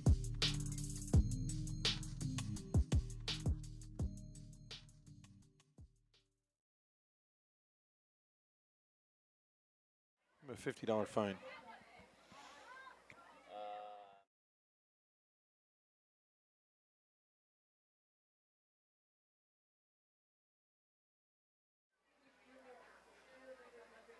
Welcome back, Andy Griffin, Rustin Burnside. It is halftime at Snow Canyon. I made the analogy earlier of a pitcher's duel. People that don't follow baseball or understand baseball will hear a score of 1-0 or 2-0 or 2-1 and say, "Oh, what a boring game." But you and I know, Rustin, being baseball fans, that if you got a pitcher that can shut a team out, maybe only allow a couple of hits, that's a pretty big deal. That's a big deal. And in football, it's the same thing if your defense is playing well. I look at the defense today for this Snow Canyon Warriors team. They've got a shutout going right now. In fact, they've allowed less than 100 yards in the first half of this game. That's pretty cool. Well, we talked about it, AG, pre-game, that defense was going to be one of those things big for any team who wanted to compete in the region or really compete for a state championship down the home stretch. And, you know, that sounds stupid. Like, duh, Rustin. Obviously, defense is going to be a key component. But for Region 10, it's always seemed to have an extra bit of meaning. We've always seen our teams have some of the best defenses out there in Utah 4A, especially when they compete for championships. And these teams are no different. Snow Canyon, they held Cypress to 12. They held Morgan to 7. They held Cedar to 14. Other than a blip against Ridgeline, they don't give up more than 15 points often. And so far, holding the Mustangs to 0. And then complete credit on Crimson Cliff's side. You're down your starting quarterback. You're not sure if it's going to be Kell. You're not sure if it's going to be Orr. You're trying new things on the offensive side, switching running backs. You're asked to do a lot more as a defensive unit, and they rise to the occasion. Snow Canyon put up 48 last week. Hunter Johnson threw 6 touchdowns. You've picked him off twice now and given your offense other opportunities. So about as much defense as you could ask for from both of these units. By the way, just got the score across the line with 1 second left in the first half. Dixie scores a touchdown. Seth Takau with the TD pass, and the extra point is good. So they'll go into the locker room with a count of 21-13 over there at Panther Stadium. Pineview up by 8 points, but good ball game going on there. 8-point game at the half. Here we've got a 7-point game as the Snow Canyon Warriors defense right now pitching the shutout against these guys from Crimson Cliffs. Again, total offense on our Wilkinson stat line, 69 yards for the Mustangs. 69. That's really, really good. A little bit of credit to Crimson defense, too. They've only allowed 100 yards in half a game. Yeah, which is just as impressive. And next to those 100 yards, talk about the picks, right? Two interceptions for Sagapolu has one. Dex Draper has one. Hunter Johnson does not throw interceptions. He had 1 interception coming in this game to 12 touchdowns, and you've picked him up twice, double what's really happened in the season. So it's defensive both ways. We just look at Snow Canyon right now as the better team because they were the only team to put up points on the board. What's going to happen in the second half? Adjustments will be made. I'm sure it'll turn into slightly more of an offensive game, just simply due to the fact that it has to. But honestly, it's been everything you could ask for if you're the defensive coordinator for both Snow Canyon and Crimson Cliffs. All right, let's talk about stats in the first half of this football game. Again, it's 7-0 our count. Let's go team stats first for the Crimson Cliffs Mustangs. Not pretty. They have 69 yards, 10 rushes, 42 yards. That's not terrible, about 4 yards a carry. But passing 8 of 14 for 27 yards, no touchdowns, 1 interception. Everything's kind of been underneath. They took 1 shot, I think. Guy was open, but they missed maybe 2 shots in the first half. 2 shots downfield is what I can recall. And I got to go back to the first quarter when Eastern Drew Bay and Baum and they even brought in Kroll in the backfield. They were trying different looks at the running back spot, and it seemed to really help the running game. A big component of those 42 yards they picked up on the ground was because of them using about 2 to 3 different backs, and they went away from that because they got down. They wanted to try to put points on the board before half. I get that, but here in the third quarter, you have to wonder if the Mustangs make more of a concentrated effort to get back to that 1, 2, 3 back situation that they had going on early. All right, Mustang fans, cover your ears if you don't want to hear this kind of ugly stat. Crimson Cliffs in the first half, 69 total yards, 60 penalty yards in the first half. That's a net of 9 yards. So, yeah, it's kind of ugly a little bit offensively. Again, without your starting quarterback, Chase Hansen, broken collarbone. Orr has done what he could, and he's made some good plays, but most of those plays have been underneath plays. I've been impressed with his wherewithal. He's a couple times they had him sacked and he was able to escape, but they've not been able to complete anything downfield. Credit the Snow Canyon DBs, huh? Well, talk about, Gunnar Orr coming into this game. On the season, he had only attempted 17 passes, completed 6 of them for about 80 yards. And then tonight, you said he's what, 8 of 14? 8 of 14. So 8 completions, but only here 27 tonight. yards. Yeah, which is really is more than he's had all season. So he's still trying to get his feet under him. It really doesn't help against these Snow Canyon defensive backs. They have done a phenomenal job in not only really knocking down passes, but just creating route running making route running so difficult for these Mustang receivers. It's been clear that they really haven't been able to get their feet under them, get comfortable, make the proper reads. So a lot of credit to the secondary. We're looking at our Wilkinson stat line here from this game. Snow Canyon leading 7-0. Offensively, only slightly better for the Warriors. In fact, rushing, it's ugly. They have 12 carries, 11 yards, less than a yard per carry. The good news is they have a few more passing yards. Hunter Johnson, 12 of 19 for 89 yards, including that the lone score of the game, the touchdown pass to Brooks Esplin. Third down conversions, Mustangs 2 out of 8, Warriors 2 out of 9. That's the bad news. Good news is they both done pretty good on fourth downs. Mustangs 2 for 2 on fourth. Warriors, including a couple on that touchdown drive, they're 3 for 3 on fourth downs. Let's talk individual stats now. First of all, for the visiting Mustangs, let's see, we had them 8 of 14 for 34 yards. I guess they got that one completion at the end of the half, so we'll add 7 more yards on that completion at the end of the half. Running the ball, Easton Drew-Bay, 3 carries, 14 yards. Gunnar Orr, 4 for 14, 2 for 10 for Baum. And Kona Crowell with 1 carry for 4 yards. Hunter Bear does have 3 catches for 15 yards, 1 for 14 for Crowell. Drew-Bay, 2 for 5. And Luke Childs caught 1 pass, gained no yards on the catch. Jackson Griffiths has 7 tackles in the first half.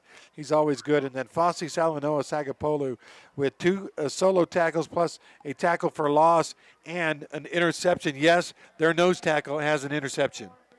And it was Sagapolu was the one able to come down with it and was in the right spot, right time. But man, that was about as much of a team interception as you can ask for. There were 3, 4, 5 Mustangs who broke through the line to get to Johnson, forced him to make an errant throw, which he doesn't do often, and Sagapolu reaped the rewards. And he is so talented at creating havoc in the run game. How about him getting in the pass game? Individual stats for Snow Canyon. Hunter Johnson, 12 of 19 passing, 89 yards, 1 touchdown. But you mentioned 2 interceptions. He only had 1 all year coming into this game. He's now got 3 on the season. Running game has not been good. Devin Jensen, 4 for 7 yards, 1 for 5 for Brooks Esplin, 2 for 5 for Carson Nowatzki. Hunter Johnson, 3 for -5, and Drake Kelly, 2 carries, -1 yard. Again, that's a net of 11 yards rushing in the game in the first half for the Snow Canyon Warriors. The good news is the receiver core has been pretty good. Jensen, 4 catches, 14 yards, 2 for 28 for Hickman, 2 for 27 for Hill. Brooks Esplin has that touchdown reception. He has 2 catches, 12 yards. Jordan Wade, 1 for 9, and Drake Kelly caught a pass as well. Will Warner been all over the place on defense. He has 5 tackles in the game. Drake Kelly with 3.5 tackles. As again at the half here, it is a 7-0 Snow Canyon lead. Defense is ruling the day right now. It is, and I think we'll continue to see more of it in the third and fourth. But honestly, the Warriors are a team who have plenty of offensive capabilities. They average about 27 points per game.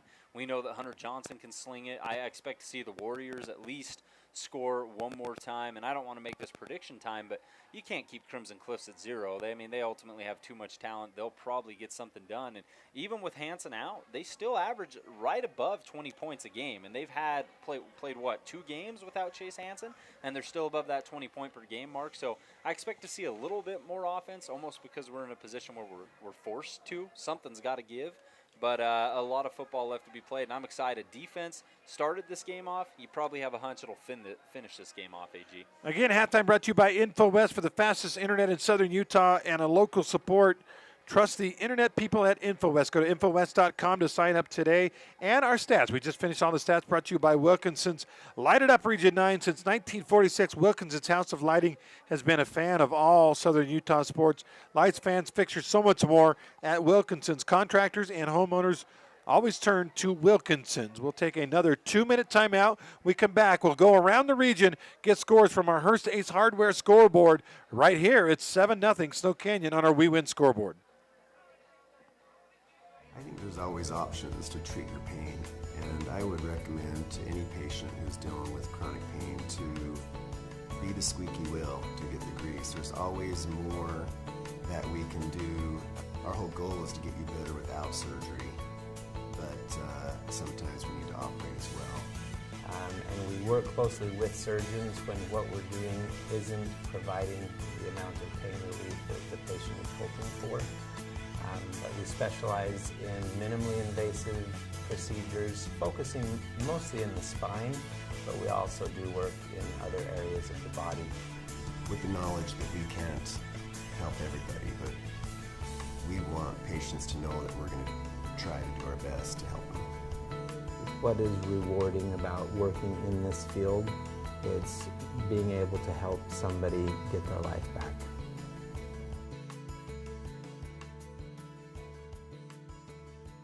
Need an appliance or two? AWP's got you. Check out the remodeled expansive showroom, highlighting the Cafe series with colors like matte black, matte white, and modern glass. Make your kitchen stand out. Come see the local boys at AWP across the freeway from the Bloomington Walmart.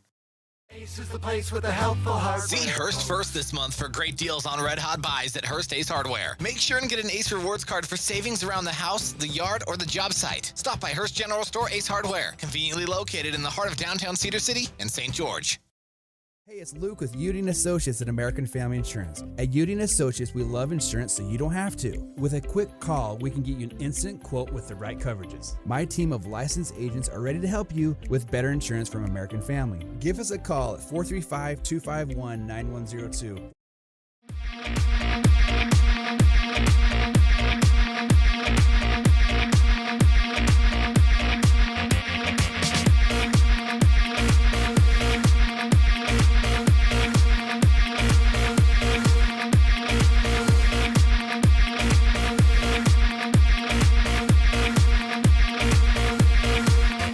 Back, Andy and Rustin live from Snow Canyon High School. It is halftime, our Info West halftime report. Let's go around the region with our Hearst Ace Hardware scoreboard. We'll start with that game. Two teams picked to finish 1-2 in region, Pineview and Dixie, playing at Panther Stadium. They've reached halftime there. Dixie, by the way, scored with 1 second left in the half. They kicked the extra point, but they had missed one earlier. So right now at intermission, it is Pineview 21 and Dixie 13. Could be a fabulous finish in that one for sure, huh? It really could be. And honestly, I'm excited at how competitive. We look at region games, AG, and we always expect a great game between both teams every single night. We don't always get that. And in fact, region play last week, blowouts. Do we have any good close games? Well, Pineview won big, Snow Canyon won big. Yeah. The other game was, well, it ended up being like a 9-point or 12-point win or something. Which Dixie, Desert Hills won by 12. Was good, but we're starting to see some tighter games this week, and it makes me excited for really Region 10, which has some of the best teams in Utah 4A. I know you pick between Cache Valley and pick between St. George and Washington anymore, but still exciting to see the scores a lot closer. Again, 21-13, Pineview leading Dixie at the half. Other region game, Hurricane Cedar. Cedar was favored by 20 according to Perry's Power Guide, but at the half, that game is 7-7. And in fact, Hurricane was ahead most of the first half. Cedar scored with, looks like 35 seconds left in the first half. Tread and Elliott scored from 1 yard out to tie the game, and they go into intermission. Again, that game is all tied up at 7-7. Hurricane hadn't won a lot of region games in a long time, so you kind of got a little bit of, come on, Tigers, you can get one done, right? Yeah, and this year is a new year for them. Started off 2-0 for the first time since 2012. They since dropped 2 straight, but if they win this tonight, if I'm not mistaken, they will jump to 3-2 on the season, which, I mean, above 500 this deep into the season, that hasn't happened to the Tigers for a long time. That would be absolutely amazing for them out in Hurricane.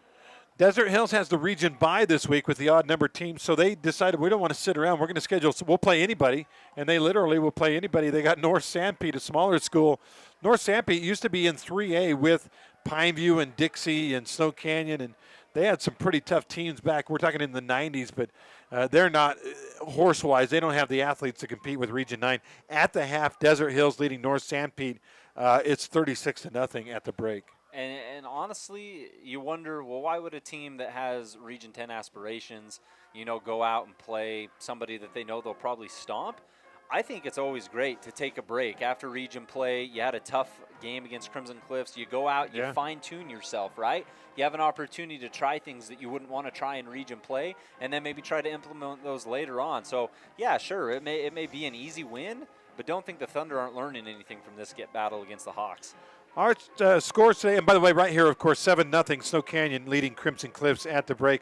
Again, our scores brought to you by Hearst Ace Hardware. Check out all the hot buys every month at Hearst General Store, Ace Hardware, located in the heart of St. George, the Boulevard and Bluff, and right there on Main Street in Cedar City. You know, they're open 7 days a week to serve you with a variety of products and prices that please. It's Hearst Ace Hardware. We'll take a final break. Let's take another 2-minute timeout. When we come back, we'll get ready for half number 2. It's the Warriors and the Mustangs. Snow Canyon up 7-0 on our We Win scoreboard. Hey Southern Utah, Tyler here, Boulevard Home. We wanted to take this time to thank you for voting us the best furniture and appliance store in Southern Utah again this year. We couldn't do it without you. We appreciate all the support from you as well as the community for the 47 years we've been in business. So thank you from the bottom of our hearts here at Boulevard Home. We love you and we love Southern Utah.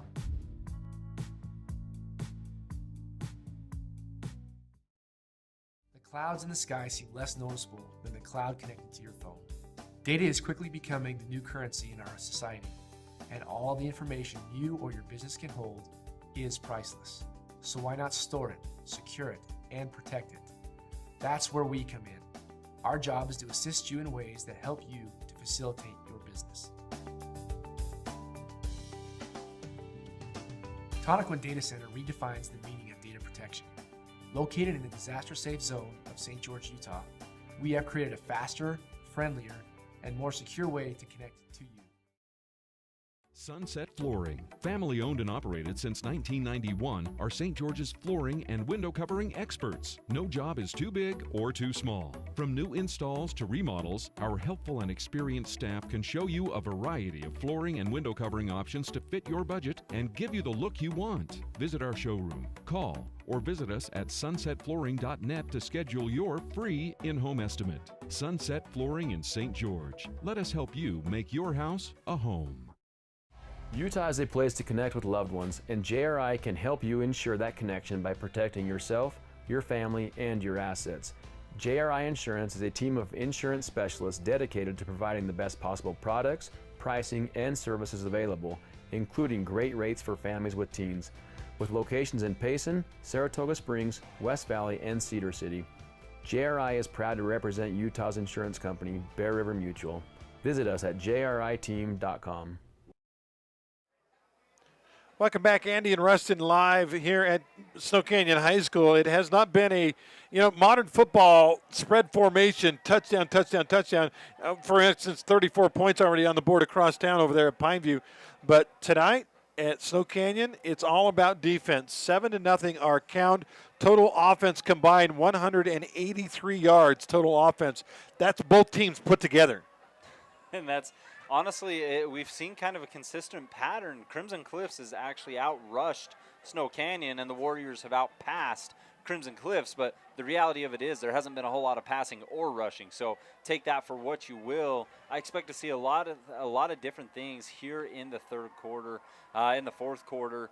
We're going to see some offensive adjustments. As fun as this defensive battle has been, you know that both coaches aren't content with this 7-0 score. They want to put a little bit more on the scoreboard over there, and I think they'll do just that.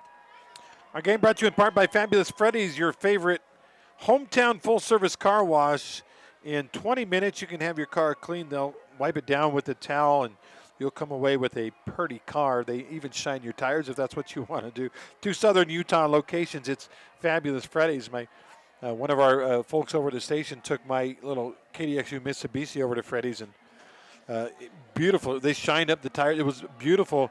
And then he parked it right underneath where a sprinkler is squirting out onto the road. And so it was beautiful for about 10 minutes until the sprinklers got to it. And then it wasn't so pretty after that. Well, I mean, I know that Fabulous Freddy's has those passes, right? So you can put it up in that window, park it under the sprinkler, and then take it back the next day. Just That's use true. it, I should have use done it for that. unlimited excuses to keep shining that signature on your car that says your name, right? Yeah, play-by-play brought to you in part by Intermountain Sports Medicine, providing athletic training for all of Region 10 varsity athletics this year. Call Dr. Millward today at 251-3600. 251-3600 is the phone number. Again, thanks to Team D Auto. Also, Sports Clips. Hey, it's good to be a guy. I've been giving away some MVP Sports Clips coupons or certificates, rather, on KDXU this week, and people love those, man. Oh. MVP treat. You don't just get your hair cut. They shampoo your hair and massage your scalp and rub your shoulders and cut your hair and style it. And I mean, it's good to be a guy. Speaking of the statistics, I want to get a statistic from Sports Clips. Not sure if they keep a record of this, but I want to know how many guys have fallen asleep with that hot towel on their face, getting their hair washed. It's a good situation. When you get up really early like I do, that's a given. You will fall asleep. It's going to happen. Here we are. We're just about ready for the half to start. Now, good news for Crimson, even though they haven't had a lot of offense and they have a 0 on the scoreboard, they will get the football first to start the second half. They put 12 minutes on the board. The Snow Canyon kicker is ready, but the referees won't let him put the ball down just yet. And let's kind of do a quick preview of the Mustangs offense. We went over the statistics, but we saw a little bit of a passing rhythm there towards the end. We know they didn't score off it, you're right. but they showed us they could pass the football. 8 of 14 is the most that they've had from a passing perspective since Hanson went down in quite some time. So hoping to pick up on that are the Crimson Cliffs Mustangs as we start the third. We get ready for quarter number 3, and they try a little squib kick, onside kick. Ball is on the ground. Mustangs fall on it. I believe they've got it. It is recovered by the Mustangs. So tried a little trickery to start the second half, get the ball first. It did not work. Mustangs will start first down and 10 with great field position at their own 47-yard line. And a good heads-up play there from Nate Jorgensen. He was the Mustang who ended up diving on top of it. As a broadcaster up here in the booth, I had no clue what was happening. The kicker turned his back. All of a sudden, someone else was kicking off. That would have lost me, but Jorgensen with the concentration to realize that something was happening and keep this in Crimson Cliff's favor. It did backfire. That means the Mustangs have great field position. They hand the ball right up the middle on first down, spinning around after taking a couple of big hits and being thrown backwards is the running back. I believe that was Drew Bay. And then Mendenhall came in to clean it up, but you love to see that spin move from Easton Drew Bay. He's more of a runner who's akin to put his shoulder down, create contact there, kind of spins off a defender and picks up a couple extra yards because of it. Welcome Matt Hamlin back into the broadcast. Matt was outside in the heat. Thanks, Matt, for coming back in. Ball fumbled on the ground, and Gunnar Orr is able to pick it up on the bounce, but by the time he got it and turned around, there were 2 or 3 black jerseys in his face. It's going to be a loss on the play of 2 or 3 yards, and the first big third down conversion attempt is coming up for Crimson. It'll be third and about 7. Against this Warriors defense, you can't have any hesitation, and there a big hesitation as the snap was high or lost it, ended up on the ground, had to pick it up. By the time he did so, Rockwell Jones was right there, followed by a couple other Warriors. No hesitation against this Warriors D. Third and 7.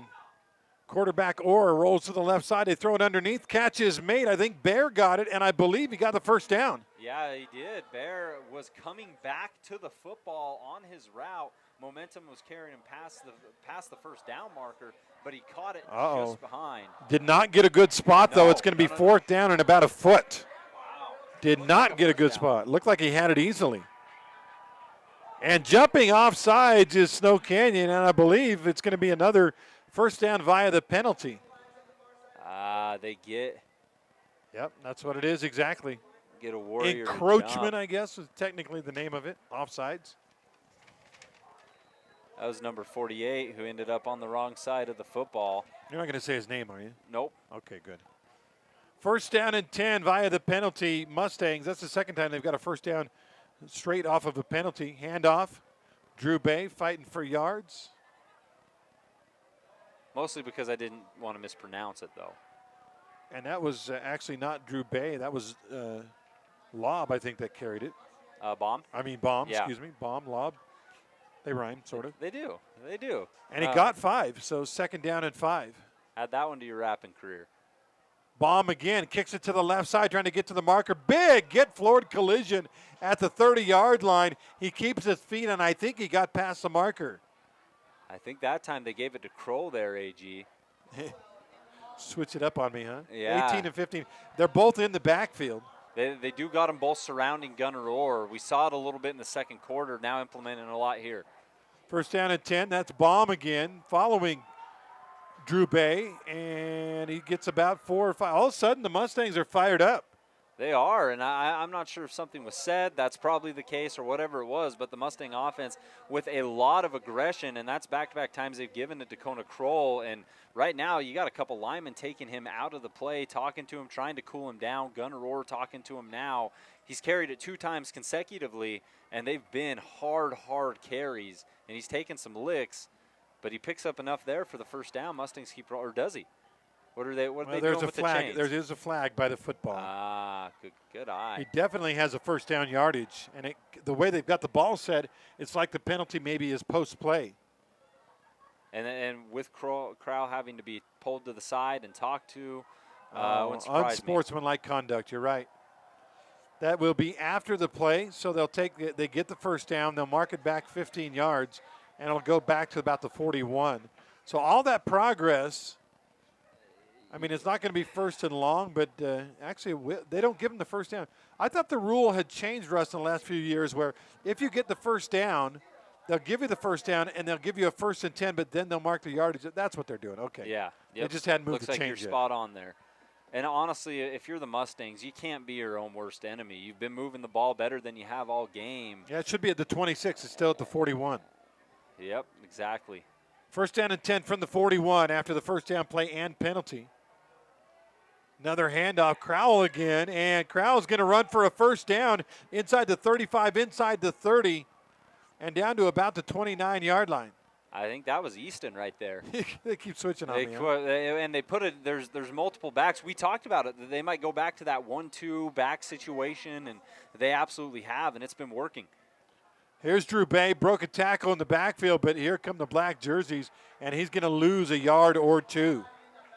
Multiple Warriors surrounding the ball carrier. Drew Bay's had, Crow was picking up positive yards. Drew Bay picked up positive yards on that last one. Finally, the Warriors defense tightens up and gets a stop in the backfield. You know, if you're Crimson, you're like, we just want to run the ball. We want to play power football, run the ball, get it down the field. But when you lose 2 on first down, now you've got, okay, we got to do something different. Now it's 2nd down and 12. That's what the Warriors want. They want to force Crimson. They don't want them to deal with 2nd and 3s or, 3rd and 1s. This is what they want is 2nd and longs. Or hands to Drew Bay. Drew Bay, a little bit of a hole. He hits the pile, and everybody falls forward for a couple. He ends up with about a 4, maybe 5-yard gain. He'll bring up a big 3rd down. And we'll see who they have out there right now on the field to try to convert this first down. A couple guys that we haven't said their names tonight. They've been playing, but they haven't been utilized a ton. Caleb Horn is currently out there right now for the Mustangs, as well as Braden Perry. The spot of the football is at the, looks like the 28-yard line. They've got to get it down to the 21, so 20 and a half, so 3rd and a long 7. Or rolls to the right side, looks downfield, he way overthrew his guy on the sideline. Slightly open. If it's a good throw, probably gets a completion, but that ball was about 2 yards too high. And the Warriors did a great job realizing what was happening. This happened in the first half. They bring Drew Bay up, and they kind of put Kroll in the tight end spot, and they have them roll out in front of Gunnar Orr as blockers, basically to give Orr protection. And they kind of rely on Bear to get open on that play. He was unable to do so. Warriors pick it up perfectly, and it's going to force a Woolley. They're going to try a field goal. 45-yarder. Ryan Woolley is out there. The kick is up. It is going to be just short and wide left, and Woolley's had a couple of opportunities and missed them both on long kicks. And for high school, it's odd to see a place kicker really attempt from the places that Ryan Woolley does. And we know he's capable of making them. We've seen him make them. He did so against Timpview. He did so against Green Canyon. He's knocked him through the uprights before. The first time you could have attributed it to the hold. This time I don't think that was the case, just flat out missed it. So 2 field goal tries, 2 field goal misses. The reality is still 0 points on the board for the Mustangs. Over at Pineview at Panther Stadium, Dixie gets the ball first to start the second half, and they fumble it away. Ooh. Ian Becker on the recovery. Pineview with a short field, the 22-yard line of Dixie, not what the Flyers needed. Here we're at 7-0. The missed field goal means Snow Canyon has it 1st and 10 at the 20. Quarterback Johnson rolls out, throws the ball underneath, and a pretty good comeback to the ball, and the catch is made by Jordan Wade. And for Wade to haul that in was impressive with its own right, because he had Golder all over his backside, similar to a basketball player down on the block sealing his man. It's exactly what happened there for Wade as he holds off Golder and makes the catch. Ball out to the 31-yard line. That's enough for a first down, a gain of 11 on the play. Tough throw, too, by Johnson across his body. Yes. And he was pretty much right on the money. First down and 10 Warriors. Any score here would really put them in great shape. Hand the ball to Jensen. Nowhere to go. It was Jensen or Kelly. It was Devin Jensen. And Jensen got an inch maybe on the play, huh? Yeah, if that. Sagapolu and the company up front definitely kept him at bay. Another shout out to number 93 on that defensive line. He's had a stellar night, and Scott Nissen. Nissen. N-I-S-S-O-N. Nissen, yep. Nissen. That's a Southern Utah name. What about Nissan? That is not that's a Japanese name. So second down and 10 after the no gain on the run. Johnson rolling to his left. He's in trouble. Breaks one tackle, can't break a second one, and a sack by the Crimson Cliffs Mustangs. Who got there first? I think it was McAfee, number 42. I think so. Who came in. It was Johnson was trying to make something happen, and he was surrounded by two Mustangs. I almost didn't see McAfee come in from behind and make that sack, and Hunter Johnson certainly didn't. Third and long now. But the sack takes him all the way back to the 25. Loss of about 6 on the play, so third down and 16 to go for the Warriors. It's defenses have owned this game. Big conversion here, but a long way to go for Snow Canyon. Here comes a blitz. Johnson back to pass. Throws to the right side, and it is caught and fighting. No, he went out of bounds. Looked like he was maybe going to get to the marker, but stepped on the line. Catch was made on the play by Jake Hill to the 38. And if you're Snow Canyon at first, you might be disappointed. You're like, oh, what a great play, but we still didn't get the first down. This brings up such a manageable spot for Snow Canyon, and where they're near midfield, and the way they've trusted their defense, they'll go for it. I would kick. You got a shutout going. Yeah. Make them go 60 or 70 yards. Don't let them go 38 yards. But they brought their offense on the field. That would be sensible, but Snow Canyon, too much confidence in that offense going for it here. Or maybe. Fourth down and 3. They are going. Hand the ball off. It's Kelly fighting for yards. He's not going to get there. The Crimson Cliffs Mustangs have held, and the Mustangs will have the football in great field position. I would have kicked it. Maybe kicking sounds like the right thing to do now in hindsight, right? Yeah. The other thing, too, Rustin, is you haven't been able to run this at all this game. True. Why are you running on 4th and 3? Averaging less than a yard per carry. Why would you run on 4th and 3? You play action and throw it to the flat or something.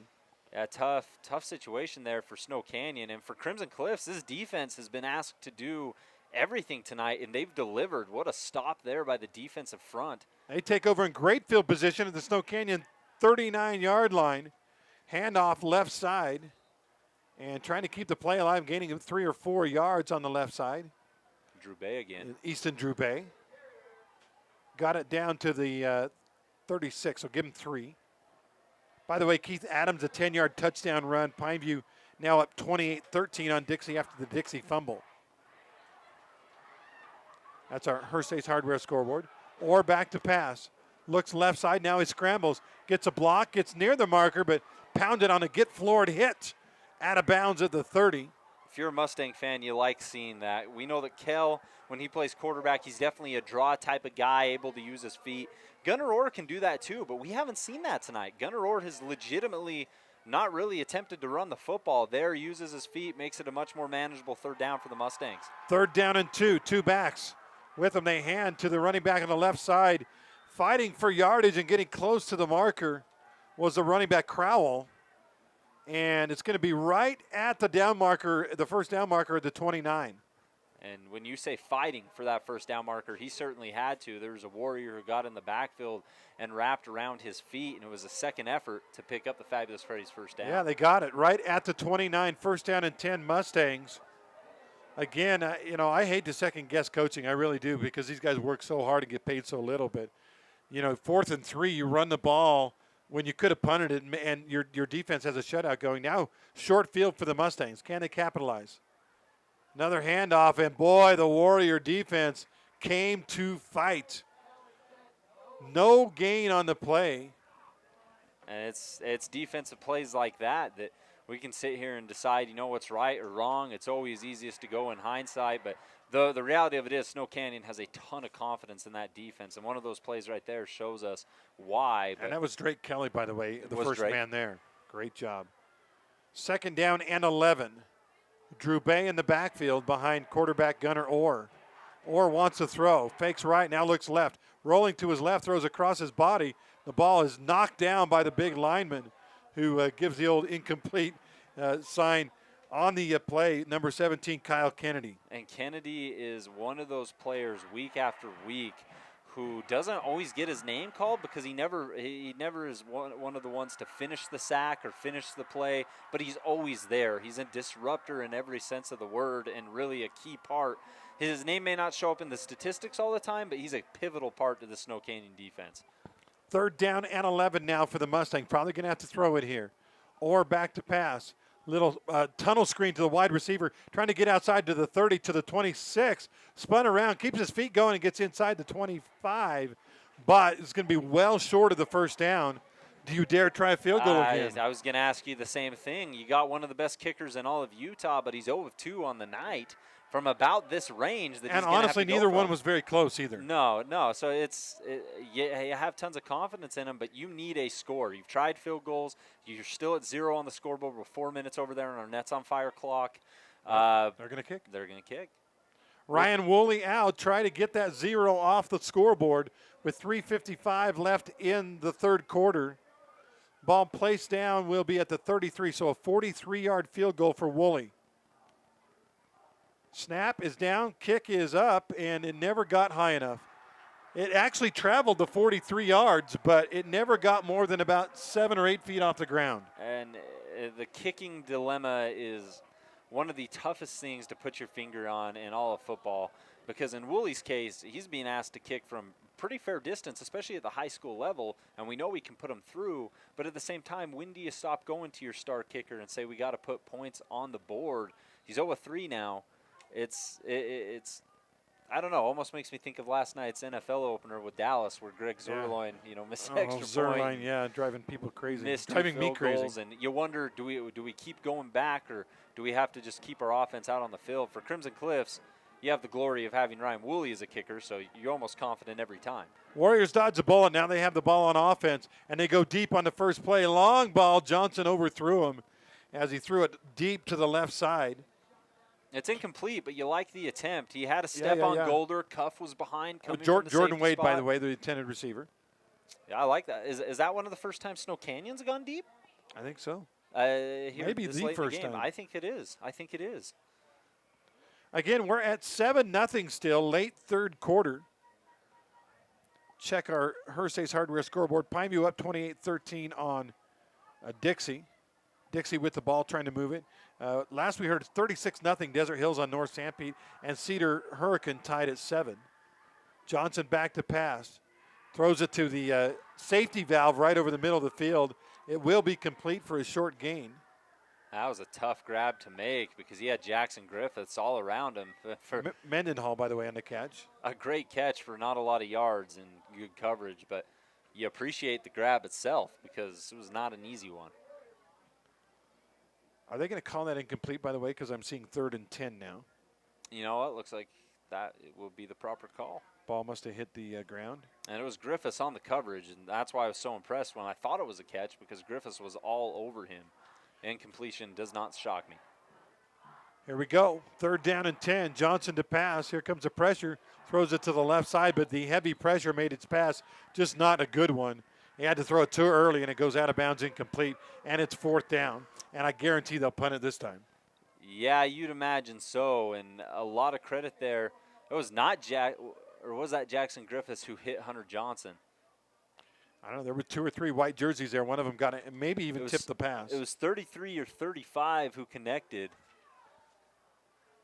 Whoever it was had a fantastic move on the outside to shed the blocker make contact on Johnson. He was never able to get that ball anywhere remotely to where he wanted it. Snap a little low, and the kick is blocked.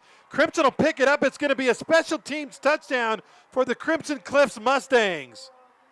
They blitzed the punter. The snap was low. They got there, picked it up, and ran it in for a score. And just like that, it's 7-6. I think it was Corbin Cuff, the safety on the outside, who got in there and blocked that football. When the offense is struggling to get on the board, what do? Special teams. Crimson Cliffs was able to hang against Timpview because their special teams was so phenomenal. We're starting to see that repeat itself again here tonight. Cuff with the block, the scoop, and the score, and the Mustangs are on.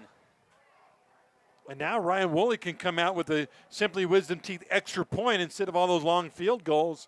And we're going to have a tie game.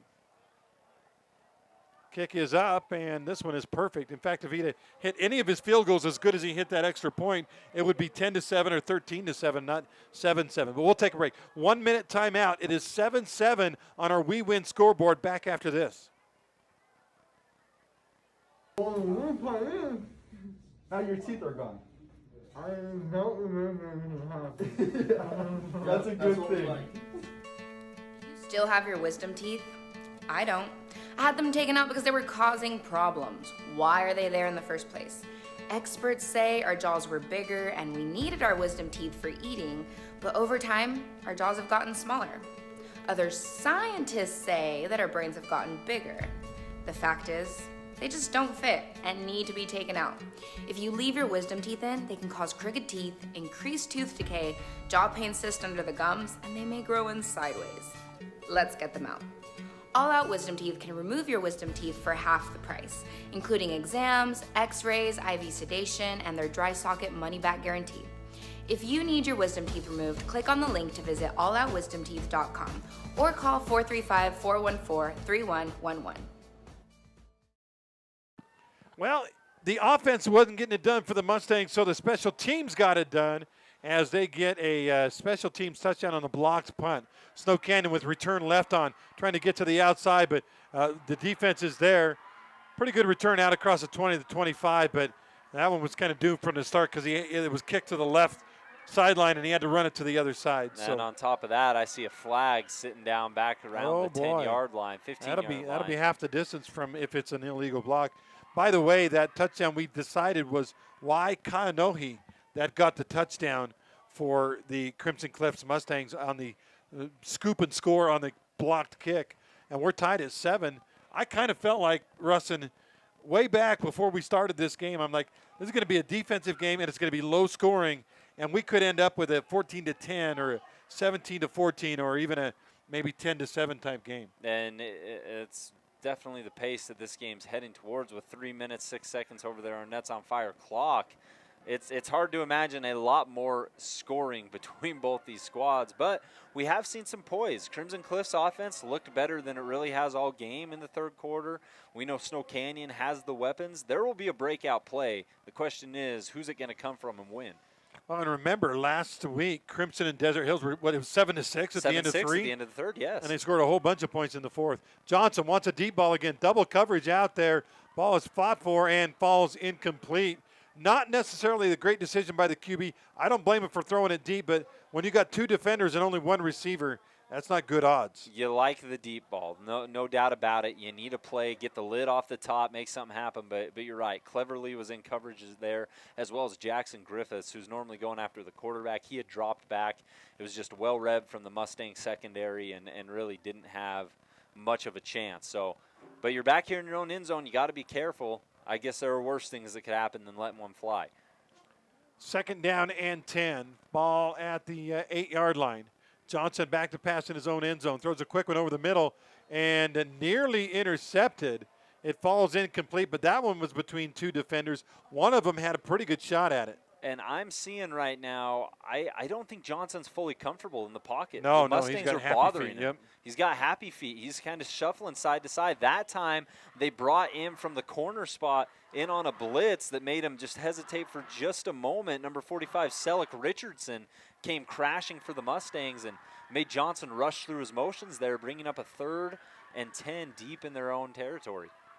You almost say, all right, let's run a draw play here and punt it out of here. But you're tied now. You're not up anymore. You're up. Yeah. You're 7-7 game. So you got to go for it. Johnson back to pass. Throws a timing pass to the left side. Again, good defense by Crimson.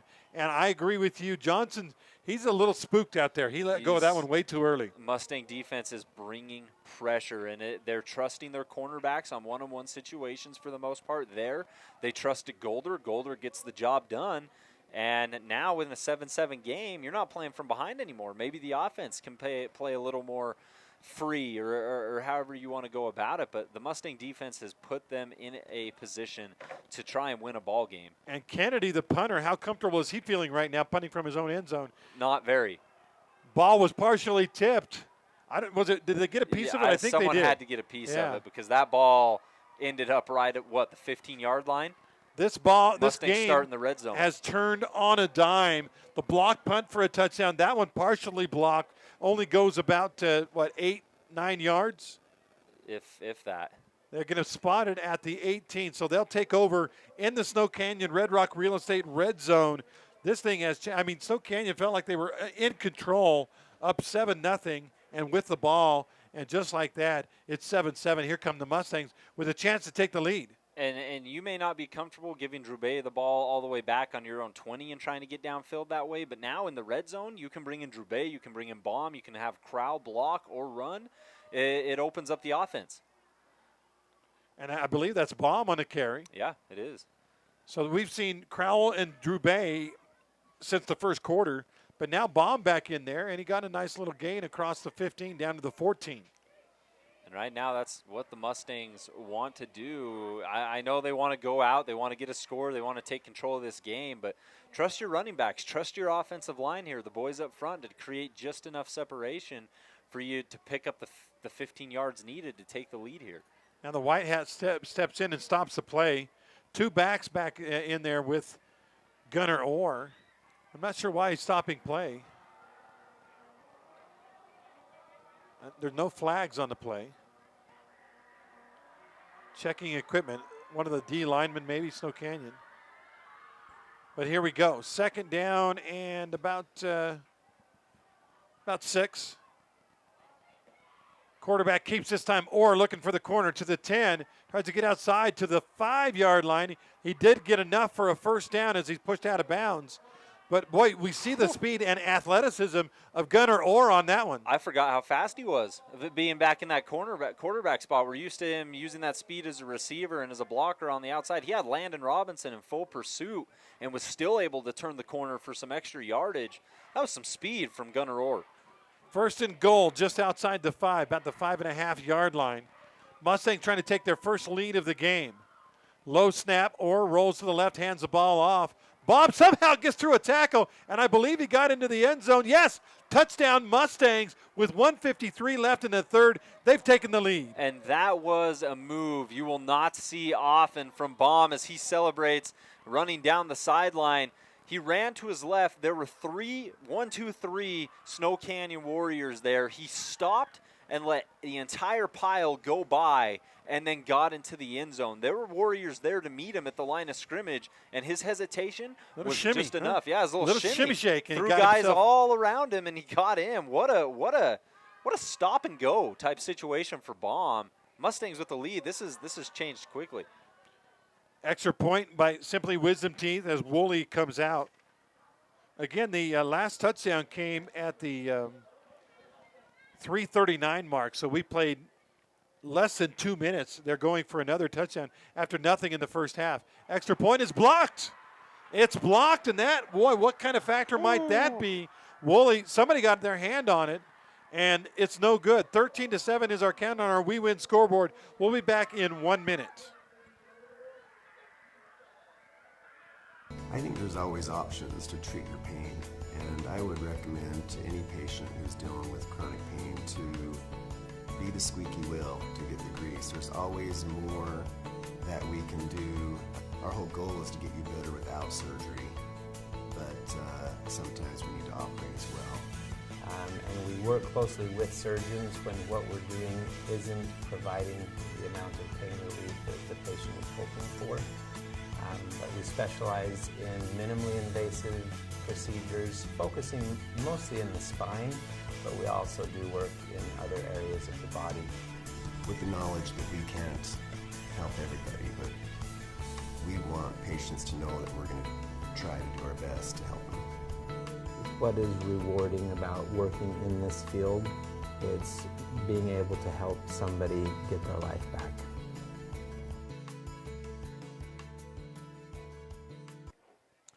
We have a developing situation here at Warrior Field. It's 13-7. The Mustangs were shut out in the first half. They've got 13 points here in the third quarter. Actually, just in the last 2 minutes, they take the lead. Oh, by the way, on our Hearst Hardware scoreboard, Dixie kicks a field goal. So it is now 28-16. Pineview up by 12 over there. It was 44-7. Desert Hills on top of North Sanpete, and Cedar and Hurricane still tied at 7. There's a kickoff. Woolley maybe a little mad about missing or having the extra point blocked. Kicks it into the end zone for a touchback.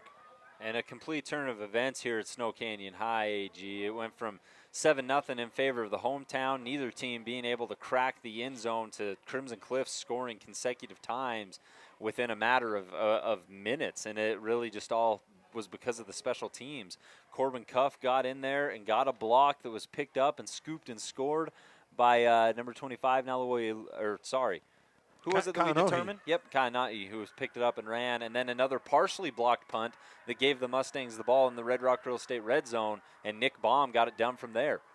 Snow Canyon scored 48 last week. Can they score, well, more than 7 tonight? Johnson back to pass, and he's in trouble, and he is smothered. It looked like maybe it was going to be a swing pass, but this time Crimson had it covered. Johnson, with nowhere to go, is going to lose significant yardage. It's Andrus, Zach Andrus, getting in there on the sack. Those Andrus boys, I tell you, man. Whew, they can ball. Bronson, yeah. Right there. And what we're looking at right now is Johnson is simply not comfortable in the pocket. He's not able to play his game right now. And this is really how Ridgeline was able to bother him, and he was a little banged up there. But right now, Johnson just needs a shred of time. Needs some the time. ability to set his feet to feel like he can make a throw happen, because right now it's not a good place to be. Now they run a rollout to the right side. Johnson looking to throw a little jump pass, and he throws it out of bounds. Incomplete. That was 2nd and 16, so now it's 3rd down and 16 at Snow Canyon. By the way, in the third quarter with a minute to go, they have a net of 13 yards in the third quarter. And it's right now, I'm a big body language guy, and when you watch Johnson after that little jump through, he threw out of bounds, just kind of flicked his hands like, I don't know what's going on here. And the Warriors have the offensive potential to overcome this deficit, but it feels a lot bigger than 13-7 right now based on how the Mustang defense is playing and this massive 3rd down Snow Canyon's facing. Let's see what Tim Nowatzki, the offensive coordinator, has in store for the Mustangs on this 3rd down and long. Here comes a blitz. Johnson back to pass. Now the pressure, and, well, he's smothered. Down it goes again. 2nd sack in this series. Incomplete pass and 2 sacks. Johnson down all the way back at his own 6-yard line. And what's happened in the punt game the last 2 times? We've had a full-on block, return for a touchdown, and a partial block that ended up as a touchdown. Both of them were back in their own end zone. This is terrifying territory right now for this Snow Canyon special teams unit. Got to give credit. Selleck Richardson was the first one to get in on Johnson on that last sack for the Mustangs. But he wasn't the only one to get in. Wasn't the only one, no. It was kind of, I mean, he got there first, you're right, but then there were like 3 or 4 Mustangs there to clean it up. And with the clock ticking, will Snow Canyon have to punt this before the end of the third quarter? I don't think so. And actually, Crimson takes a timeout. They like this direction, apparently. They're going to take a timeout and make them kick it before the end of the third quarter. We're going to keep it right here. In fact, let me do a little around the horn on our Hearst Ace Hardware scoreboard. Last we heard Pineview-Dixie, it was 28-16. Dixie had just kicked a field goal. Pineview with the ball now. And actually, they had to punt the ball away. So Dixie with the ball back, down by 12. Maybe the Flyers have a chance to get back in that game.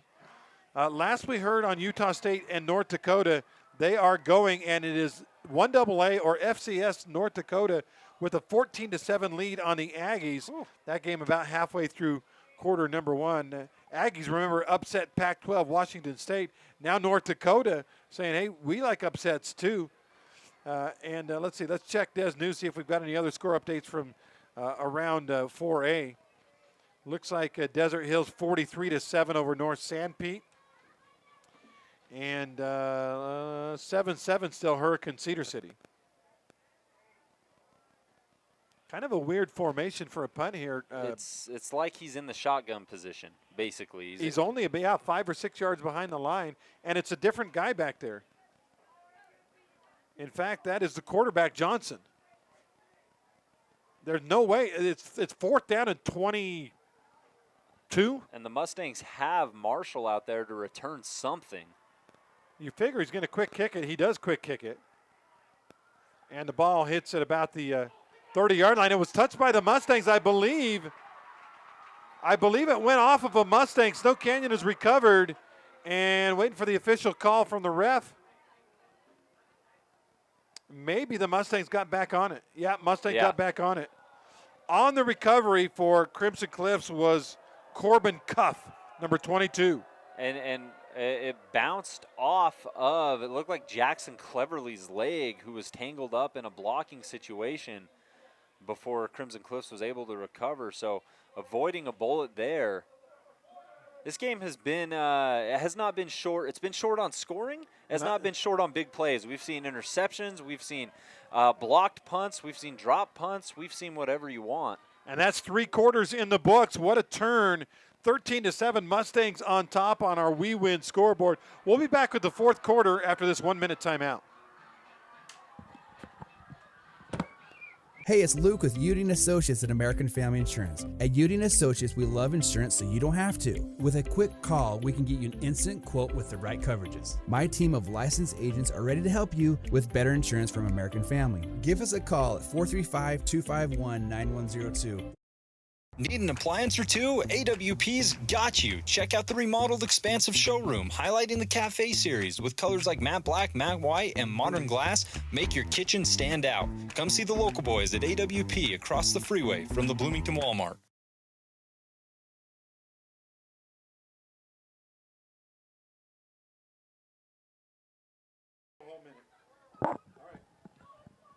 We're back on the stream. I know, sorry about that back at radio. It wasn't a full minute timeout, but we're going to come back and hopefully you can join us in progress. By the way, end of the third quarter, Dixie threatening against Pineview on our Hearst Ace Hardware scoreboard, but the Panthers still up by 12.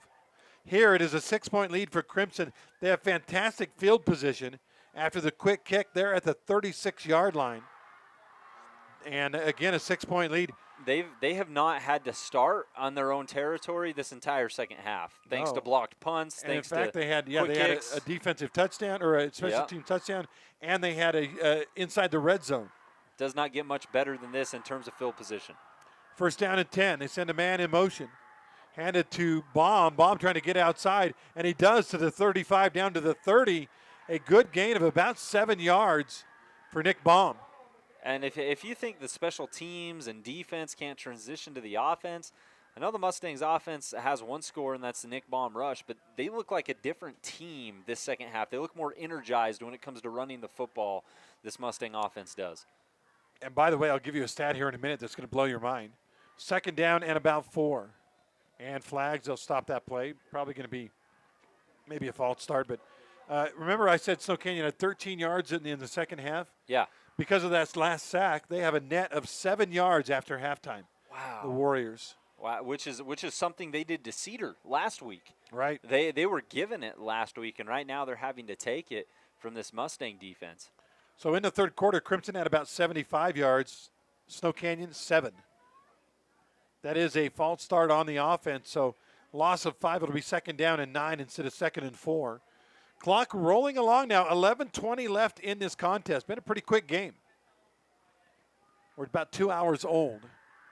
They send a man in motion. He stops on the left side. 4 wideouts to the left. They throw it out to that man. That is Drew Bay. He dropped it. Is it an incomplete pass or a fumble? Picked it back up and got some yards. Had to be a fumble, right? Yeah. And Drew Bay fumbles it, picks it up. And that's the best thing that could happen, that it was a fumble, because he was able to pick it up and actually gain about 5. Well, about 3 anyway. able to turn nothing into something. I think they might bring it back and say incomplete pass. That's what they're doing. Okay, so they let the play out and then realized that it probably shouldn't have played out. I thought it was forward by a yard or two, Yeah, so I agree. It did appear that way. 3rd down and 9, 10:48 left in this ball game. The Mustangs trying to pull the road upset at Snow Canyon. Or back to pass. Here comes a blitz. Gets a pass away. A deep ball. It is fought for and incomplete. I don't see a flag, and it'll be 4th down. There is no flag there, and a lot of credit to Snow Canyon's defense. They brought some heat, had a couple guys who just blew up the extra blocking help, forced the running back into Orr, and he really wasn't able to get what he wanted underneath that, forces the incompletion. And on 4th down, they're going to leave the boys out there, Drew Bay, Orr, and company. Intended receiver was Hunter Bear, but it was one-on-one, and it was very good coverage. Now it's 4th down and 9. They send Drew Bay in motion. Now he stops next to the quarterback as a personal protector probably on this 4th down and long. And it's a quick kick. Gunnar Orr kicks it. It's going to go into the end zone, though. So good plan, but not well executed. And Snow Canyon, believe it or not, have one of their best field possessions of the second half at their own 20. Yeah. Yeah, it's funny when you're thinking that the 20 is something to be thankful for right there. Yeah. But the Warriors offense, they'll take it, and they need a score. They scored their first drive of this ball game, have not scored since. Dixie Flyers climbing back into it on our Hearst Ace Hardware scoreboard. Touchdown from 8 yards out, and let's see. They one possession game now? Have made it 28-22, the extra point pending. That just happened just now on our Hearst Ace Hardware scoreboard. Pineview hadn't done much after halftime. Here we go. Warriors haven't done anything after halftime. They've got to get something going here, down by 6 with 10.5. Send a man in motion. Hunter Johnson throws a slant way wide open. It is caught out to the 30, out to the 35-yard line. And a first down. That was Jake Hill, by the way, not Wade. 6, not 8. They got black jerseys and dark green numbers. Yeah. It's hard to tell 8 and 6. But 6 and 8 are already hard enough. These jerseys certainly don't help. But Jake Hill jumping to his feet, giving the old first down point for the Fabulous Freddy's first down. And you know what? That was a route. Zach Andrus was bringing some heat up the middle for the Mustangs. Johnson stood his ground, delivered a strike. Hill bobbled it for just a second, able to hang on and pick up the first. That's the type of quick throws that Snow Canyon's probably going to have to implement with the pressure Mustangs are bringing. By the way, Flyers get a 2-point conversion. It's 28-24 over there at Panther Stadium. Quick hitter on the left side. This one's not going to work as that pass is complete to Nowatzki, but man, oh man. One guy missed him, but there were 2 other guys coming, and it's going to end up being maybe a yard gain on the completion. Yeah, the first guy to slip off him was Keanoe.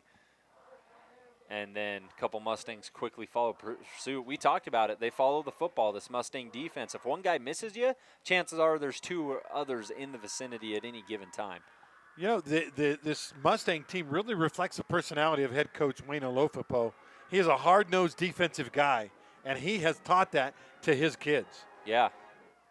2nd down and 9. Johnson from the gun. They send a man in motion. Looks to him. No, instead he throws over the middle. Ball is caught in traffic. That'll be a first down. Beautiful delivery by Johnson. He sure looks a lot more comfortable now than he was just 5 minutes ago. And on that play, was that Hill again? Hill again, yep, number 6. So on that play, Keanoe was sitting in his zone, squatted down there, just kind of watching the quarterback where he was going. And Johnson threw that ball so well, it went right over the head of him, who was in a decent spot, to Hill. This is the most Johnson's most comfortable he's looked probably since, what, their first drive?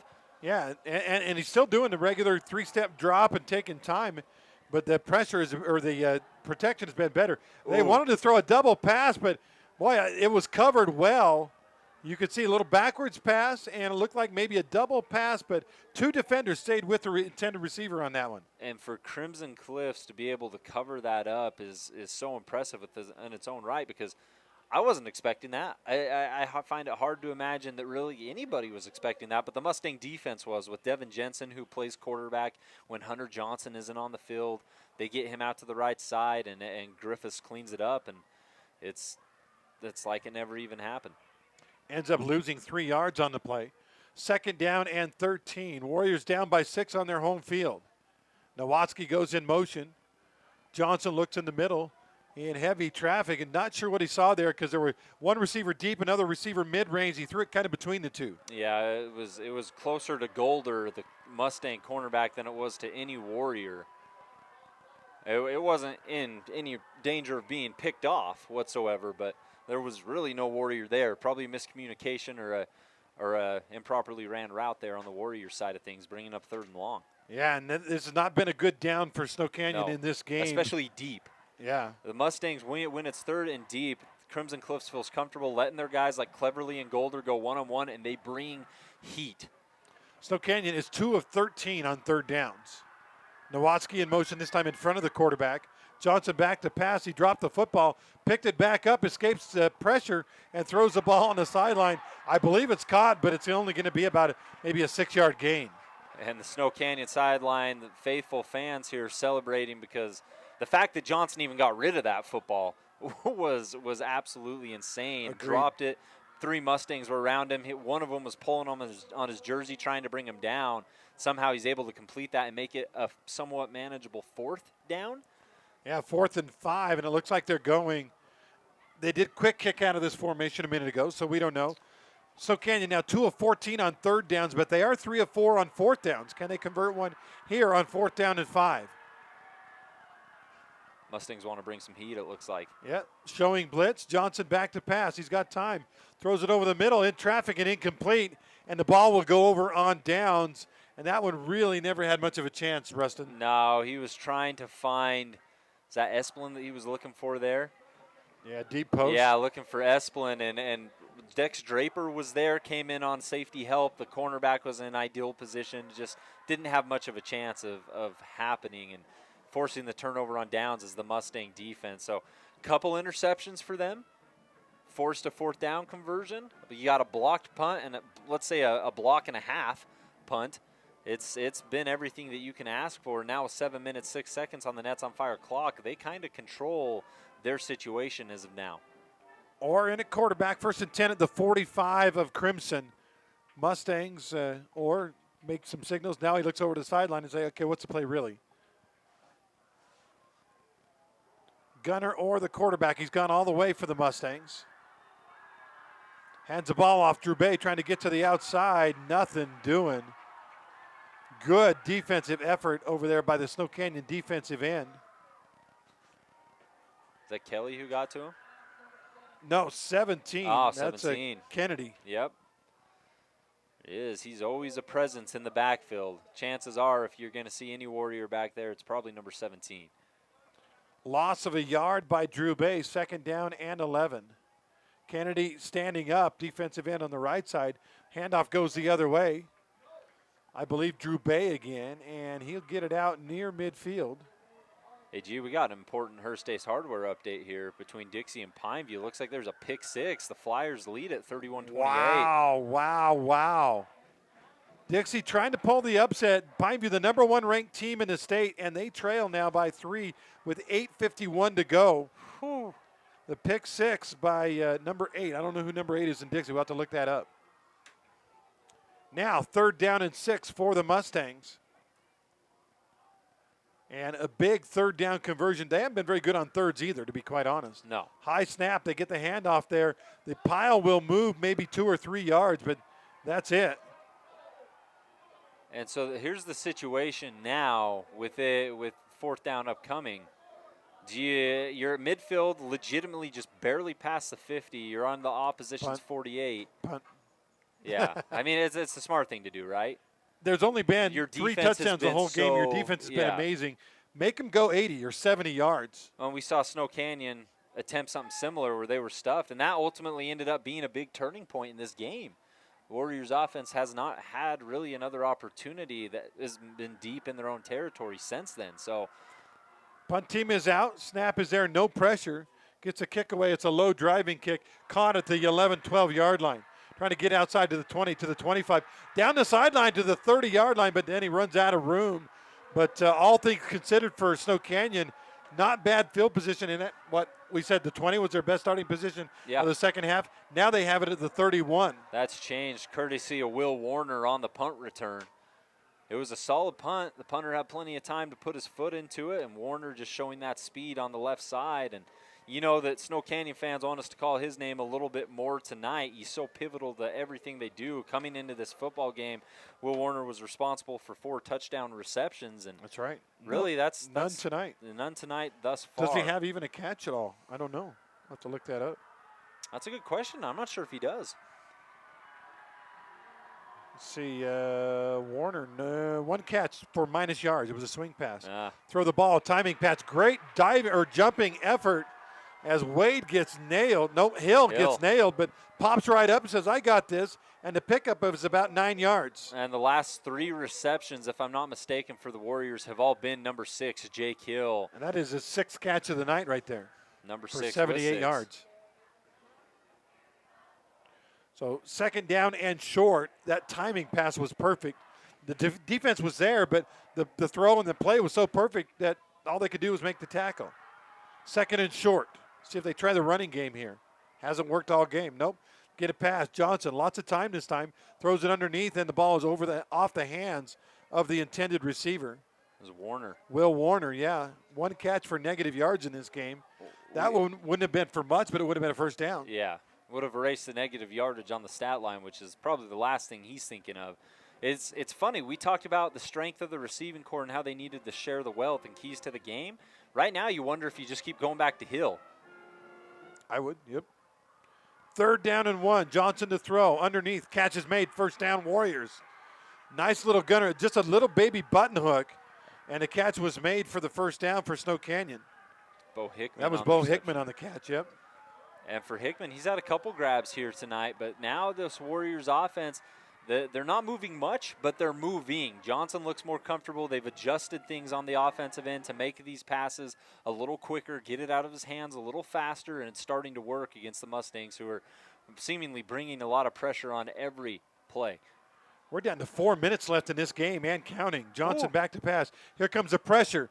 And he gets away from one guy, Salanoa Sagapolu, and when he got away, the other guy came in and took him down, and that's a sack and a loss of about 12 yards. And Sagapolu held up Johnson just long enough by holding onto the back of his jersey that his teammate was able to come in and make the big hit. And unfortunately, after that big hit, he's down on the play. Teammate, and we don't.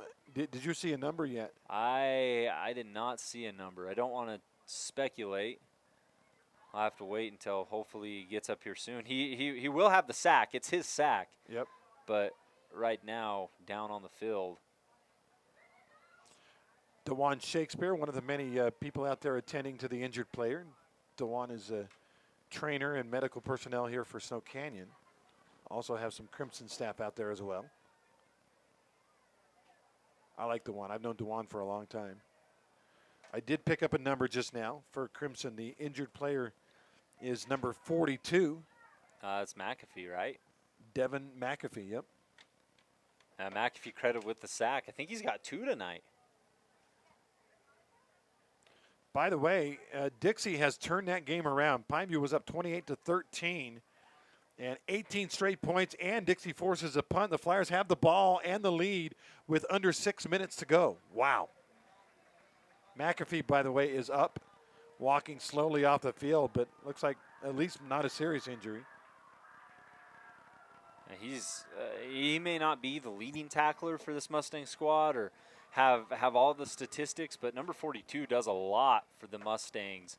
He's great at really kind of setting up the defense, calling out where guys need to be. He's always in the right spot. Rarely, if ever, do you see him make a mistake. So to have him go to the sideline, even if just for a play, is unfortunate for the Mustang D. But if there's any positive to it, it's that Snow Canyon has a long way to go till a Fabulous Freddy's first down. 2nd down and 22. Johnson back to pass, guns it. The ball is just off the hands of his intended receiver. Tough call there. Tried to get it to Jordan Wade, and Wade could not hold it. And now it's going to be 3rd and long. Nate Jorgensen was the one on the coverage. He's one of the Mustangs we haven't talked about a ton tonight, but he deserves all the flowers. He's got 37 tackles on the year, has a sack. He's been playing a lot of coverage tonight, as he should. And right there, he was a little behind, but had applied just enough pressure to help that pass go incomplete. And credit to Johnson. That was a perfect throw. Just yes, a little was a high, good but look. should have been caught. Now 3rd and very long. Here comes the blitz. Johnson back to pass. Looking, gets away from one guy, another. Now he's going to run to the 35, to the 40. Runs a guy over at the 47 and gets it out to the 50-yard line. It will be 4th down, but instead of 4th and 22, it's going to be 4th down and about 6. You'll take that all day. At first, you're like, oh, no, don't run. We need a pass here. We need a completion. And Johnson has such speed. Really the first time he's been able to take off with the football all game long. And the type of quarterback he is, he doesn't just try to get back to the original line of scrimmage. He runs a man over. Now it's big, 4th down and 6. And Coach Esplin says, we got to talk about this. This might be the play of the game with under 3 minutes to go. We'll take a 1-minute timeout, 13-7 on our We Win scoreboard. Back in 60 seconds. Sunset Flooring, family owned and operated since 1991, are St. George's flooring and window covering experts. No job is too big or too small. From new installs to remodels, our helpful and experienced staff can show you a variety of flooring and window covering options to fit your budget and give you the look you want. Visit our showroom, call, or visit us at sunsetflooring.net to schedule your free in-home estimate. Sunset Flooring in St. George. Let us help you make your house a home.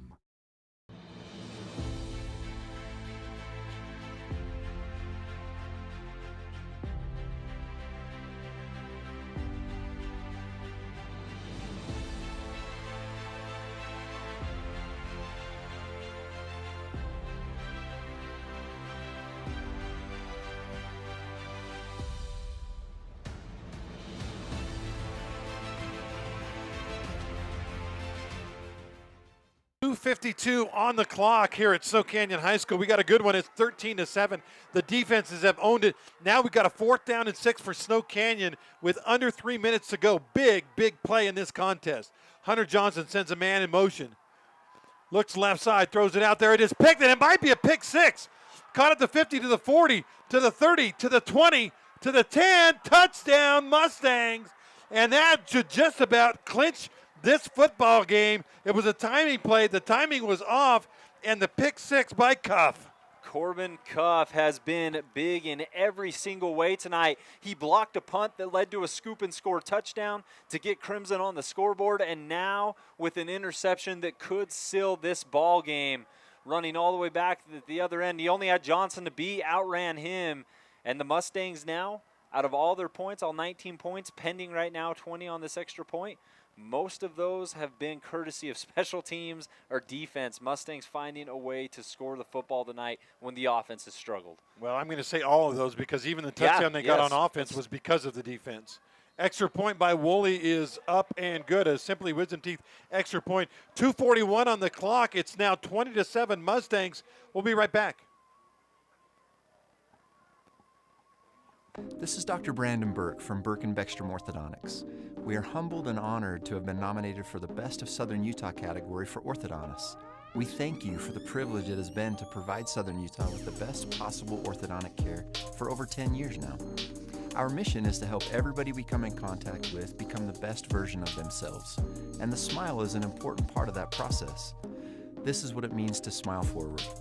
So it is with sincere humility that I say it would mean the world to us if you would take a few seconds and use the link below to vote Burke and Beckstrom Orthodontics as the best orthodontist in Southern Utah. Thank you, and smile forward with Burke and Beckstrom Orthodontics.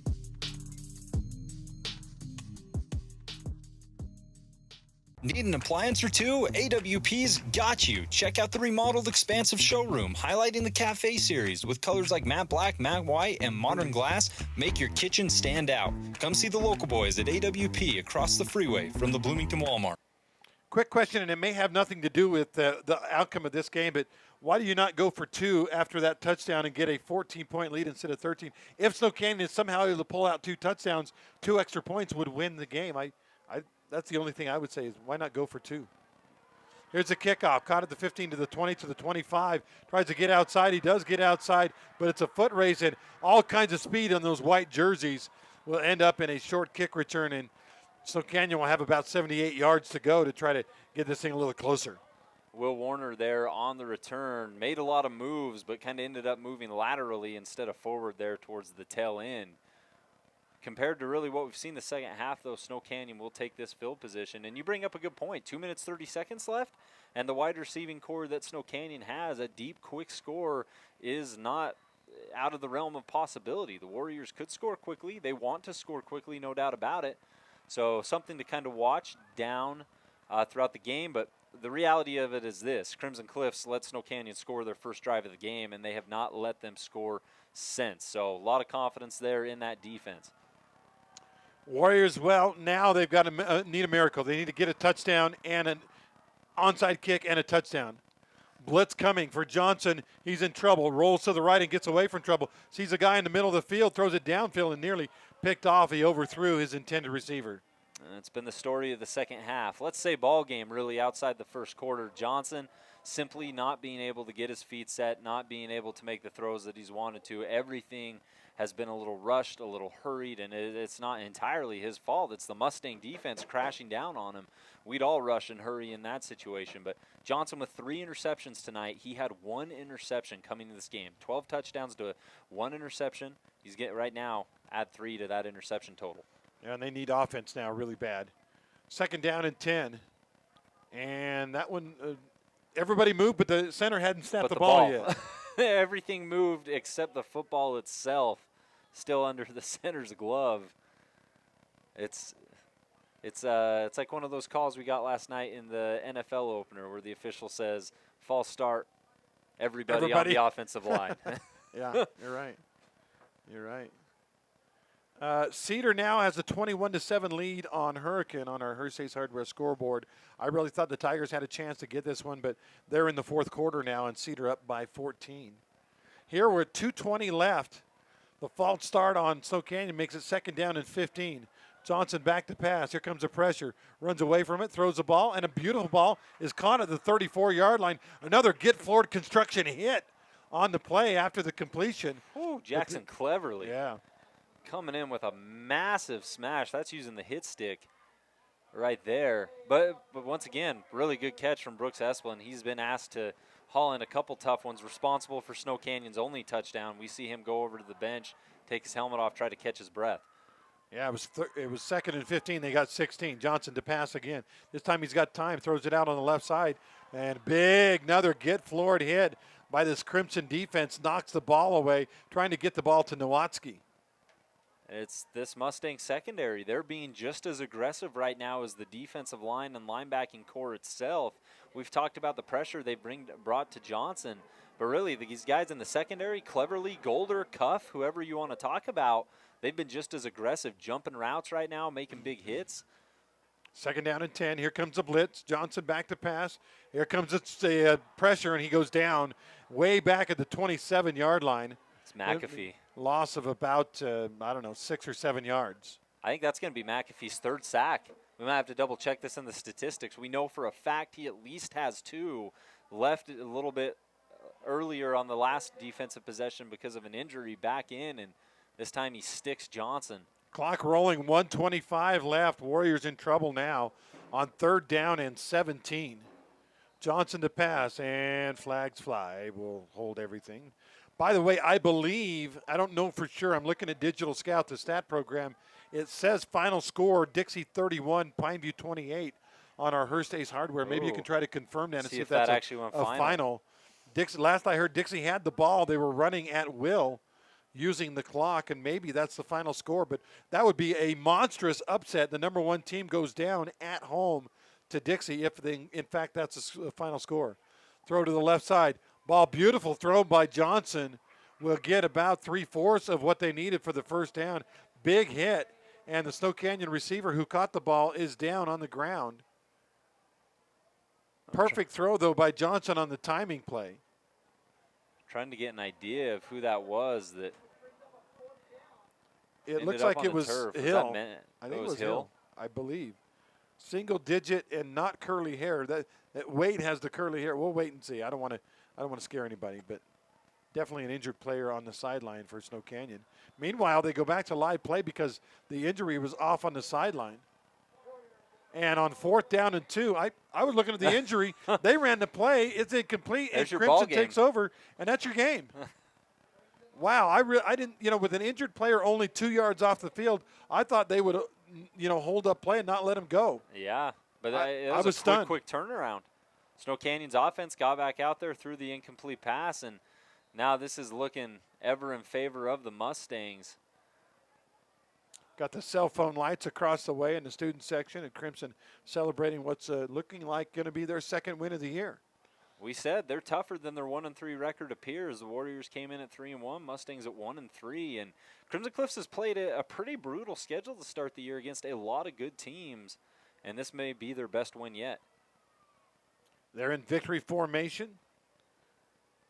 The clock has not started, so I'm not sure why they're waiting. Now they snap it, take a knee, and the clock will roll with 1:05 to go. And I think Snow Canyon's got a timeout or two. I'm not sure that they will use them down by 13. And that injured player for Snow Canyon, by the way, just to keep you updated, he is up. Didn't see who it was, but was it Hill or Wade? We don't know, huh? Yeah, it looks like it might be Hill. He just came back to retrieve his helmet. Yeah, you're right. Yep, Jake Hill, who's had a fantastic ball game in this losing effort tonight. Hill's been the best receiver, hands down, for Snow Canyon. So far, road teams, you're going to be 2-0, maybe 3-0 with Cedar ahead of Hurricane. There's a snap, and that should do it. I don't think the Mustangs will have to hike the ball again. Snow Canyon's defense was good. Crimson's defense and special teams was better. Yeah. And the Mustangs are going to come away now as we get under 15 seconds to go with a 20-7 victory on the road here at Snow Canyon. Who would have thought at the start of this night, Crimson wins on the road at Snow Canyon, Dixie wins on the road at Pineview, and Cedar wins on the road at Hurricane. And actually, Desert Hill's a non-league game. Yeah. They're going to win on the road at North Sanpete. Road team's 4-0 tonight. Road team's 4-0 in Region 10, and I think the best part about it is every single one of these games, maybe with the exception of Cedar Hurricane, was a fantastic football game to watch. If you chose to go to any of these, you chose a great ball game. And here tonight, a defensive battle that ended up getting incredibly exciting there at the end. You had a little bit of everything. You had great defense. You had some exciting big plays, interceptions, pump blocks, whatever you want. Offense, defense, special teams. We got every aspect of good football tonight. And Crimson Cliffs advancing to 2-3 on the year and 1-1 in region play, where Snow Canyon is now 1-1 in region play and 3-2 on the year. It is a final, not a great day for the Snow Canyon offense. They were shut down after halftime, and they lose it by a final of 20-7 to Crimson Cliffs. The Mustangs now 1-1 in region play. Warriors also 1-1 in region play. We'll wrap up the game, have our Johnson Pediatric postgame show, hand out some awards, all that coming up right here on KDXU. Final again, 20-7, Crimson with the road win.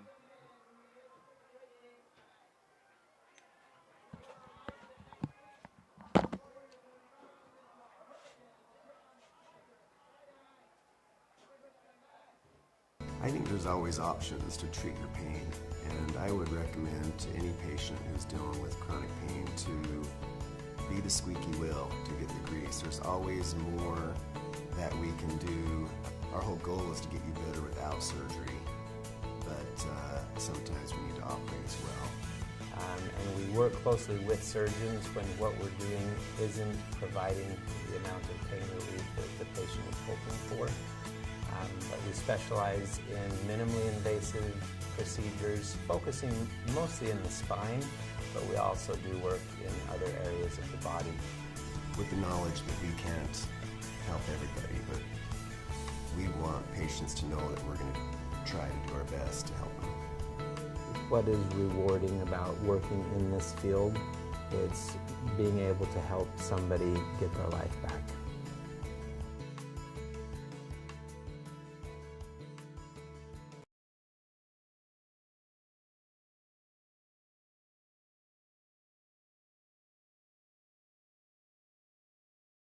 Utah is a place to connect with loved like ones, 2 and minutes. JRI can help you ensure that connection by protecting yourself, your family, and your assets. JRI Insurance is a team of insurance specialists dedicated to providing the best possible products, pricing, and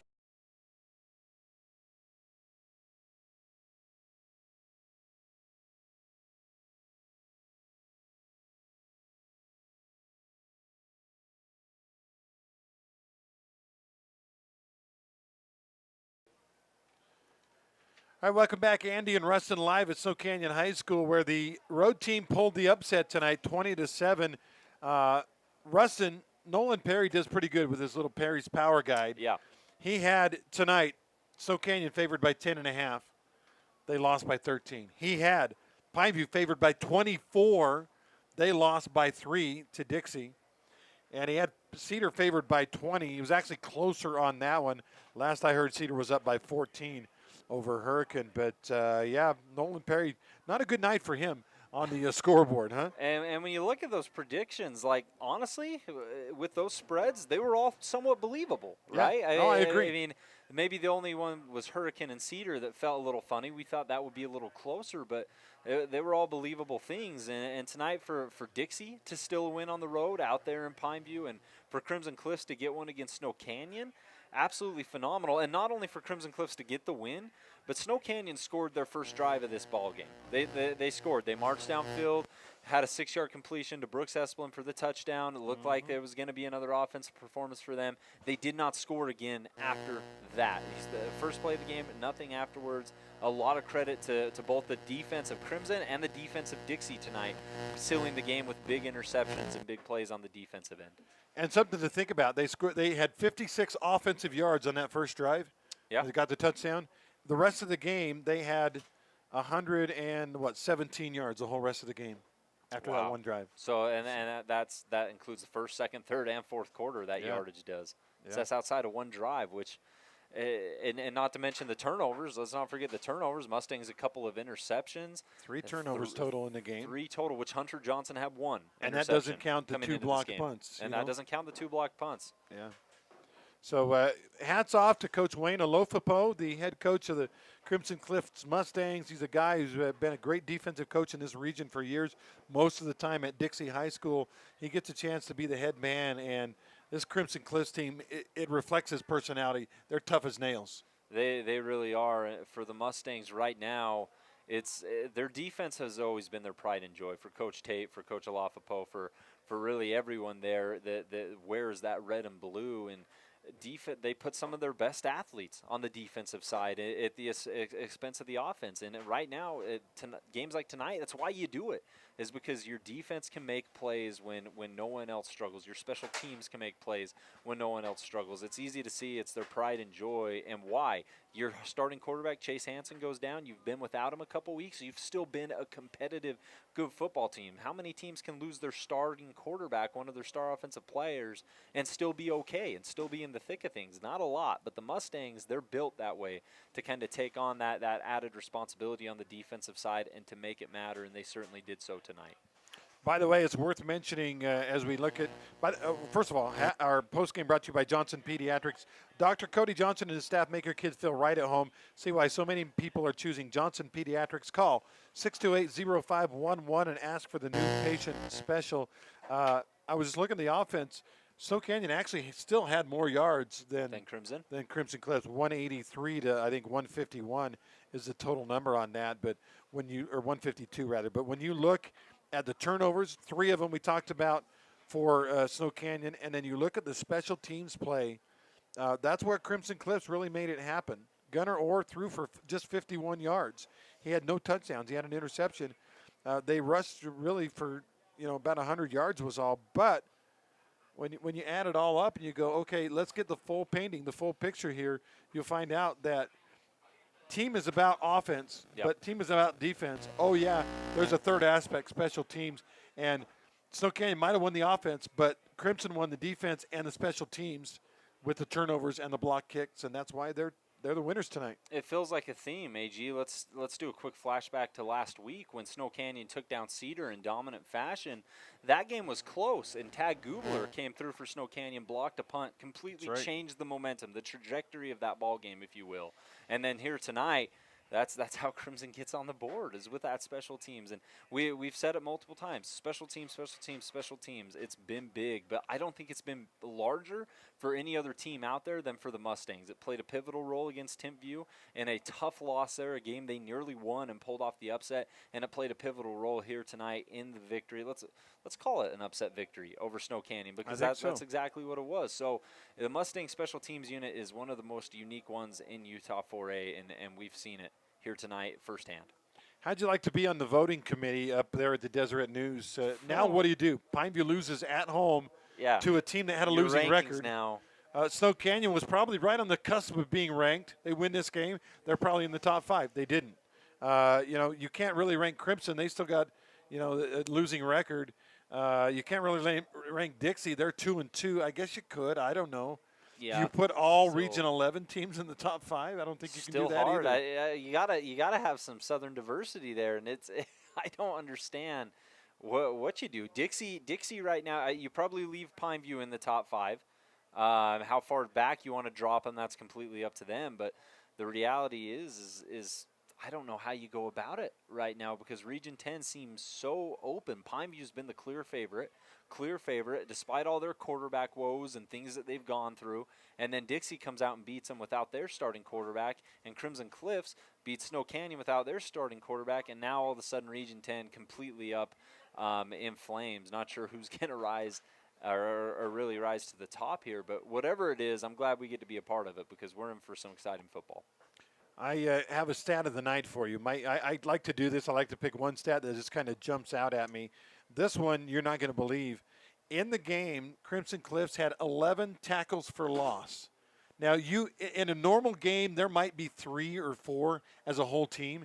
They tackled in the backfield Snow Canyon players 11 times for losses. That's phenomenal. 11 tackles for loss. 11 TFLs in the game. 2.5 by Devin McAfee. And how many sacks did Crimson Cliffs end up with? 3, 4, 5, 6. 6 sacks. 6 sacks. Which at the high school level, you're used to maybe 1-2 a ball game. Yeah. Especially between two talented teams. And Snow Canyon takes a lot of pride on their offensive line. Last year, they had one of the best that we've ever seen roll through. And of course, kids have graduated, moved on, but that's a spot they take pride in. And Crimson Cliffs was just absolutely able to go to work tonight.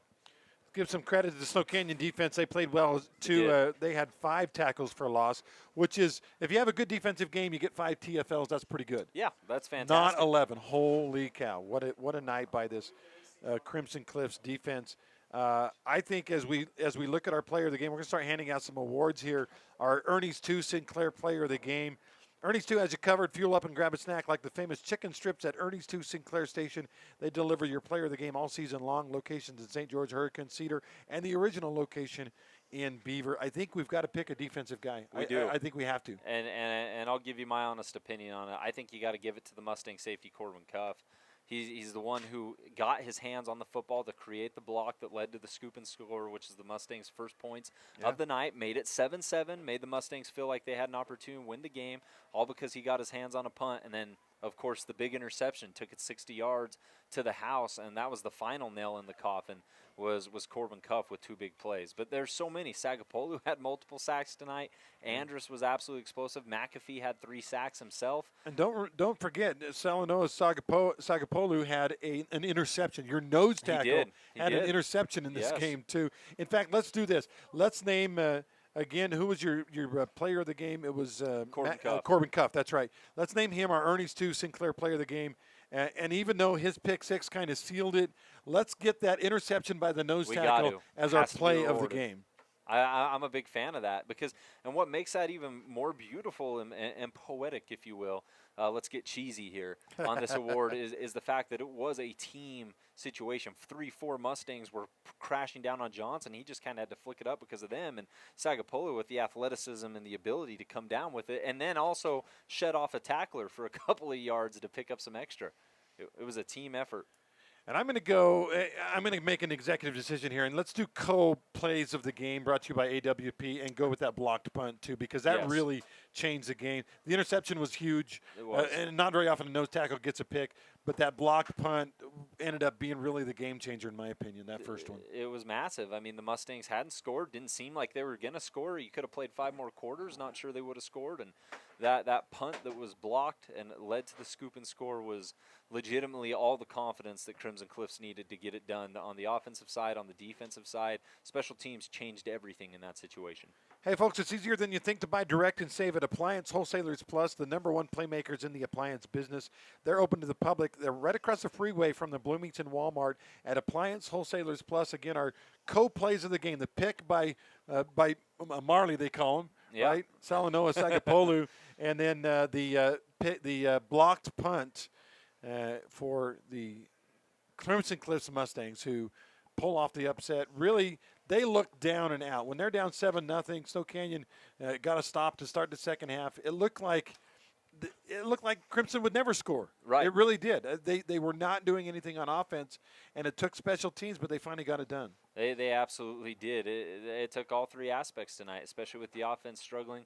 And this is who the Mustangs. This is no surprise. This is not a one-game situation. This is who they've been. It's who they were when they almost upset Timpview.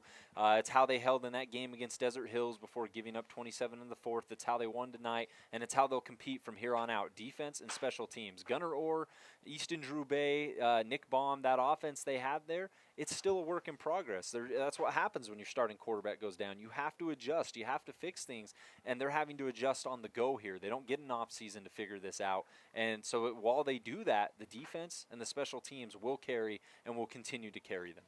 I feel like, and again, we'll wrap things up from here in our Johnson Pediatric postgame show.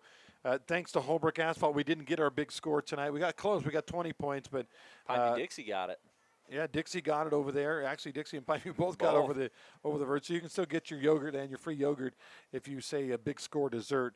But thanks again to Holbrook Asphalt for that. As we look at the standings in the region, I kind of feel like today was one of those days we found out that it's not going to be Pineview and Dixie dominating and winning the region. Yeah. I think that given what's happened tonight, Dixie pulling off the win at Pineview, Crimson pulling off the win at Snow Canyon, I think it's anybody's game. I don't see Pineview running the table the rest of the way. I don't see Dixie running the table the rest of the way.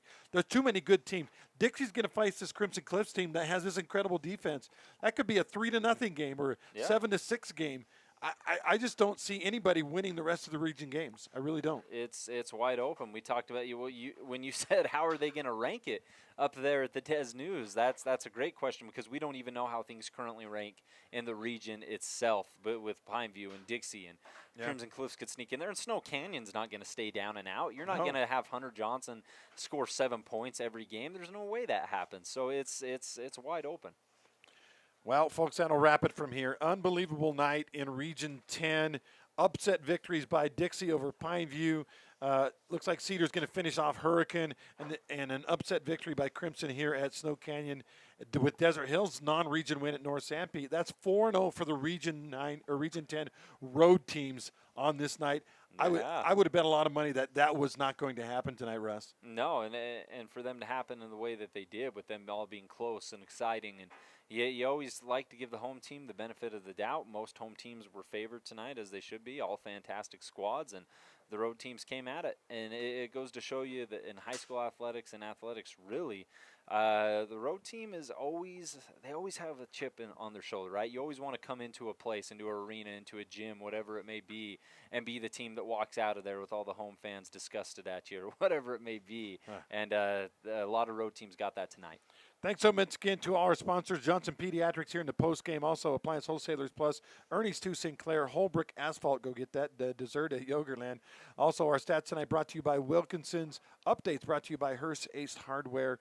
Also, We Win Injury Law. If you've been injured in an accident, We Win will fight and win for you, period. Visit them at 435wewin.com. Rustin, thanks for being here tonight. Again, upset special night here in Region 10. I think we've got a really amazing and unpredictable rest of the way in Region 10. We do, and it's only going to get better from here on out. In fact, when you kind of look at what we have next week, Snow Canyon's at Hurricane, trying to bounce back, Pineview at Cedar, Dixie at Desert Hills, and then non-region Cypress at Crimson Cliffs. So fun's only getting started here. I can't believe we're halfway through. When you said that pregame, that blew my mind. That'll wrap it from here. Again, thanks to Russ, and I'm Andy Griffin. Congratulations to Mustangs with the road win. One final score for you before we sign off. Utah State right now, late second quarter, losing 21-13 to FCS North Dakota. Could be another shocker. I mean, why not? Everybody's getting and that would be the road win too. So who knows about tonight? That'll wrap it from here. Again, thanks, Russ, and good night, everybody.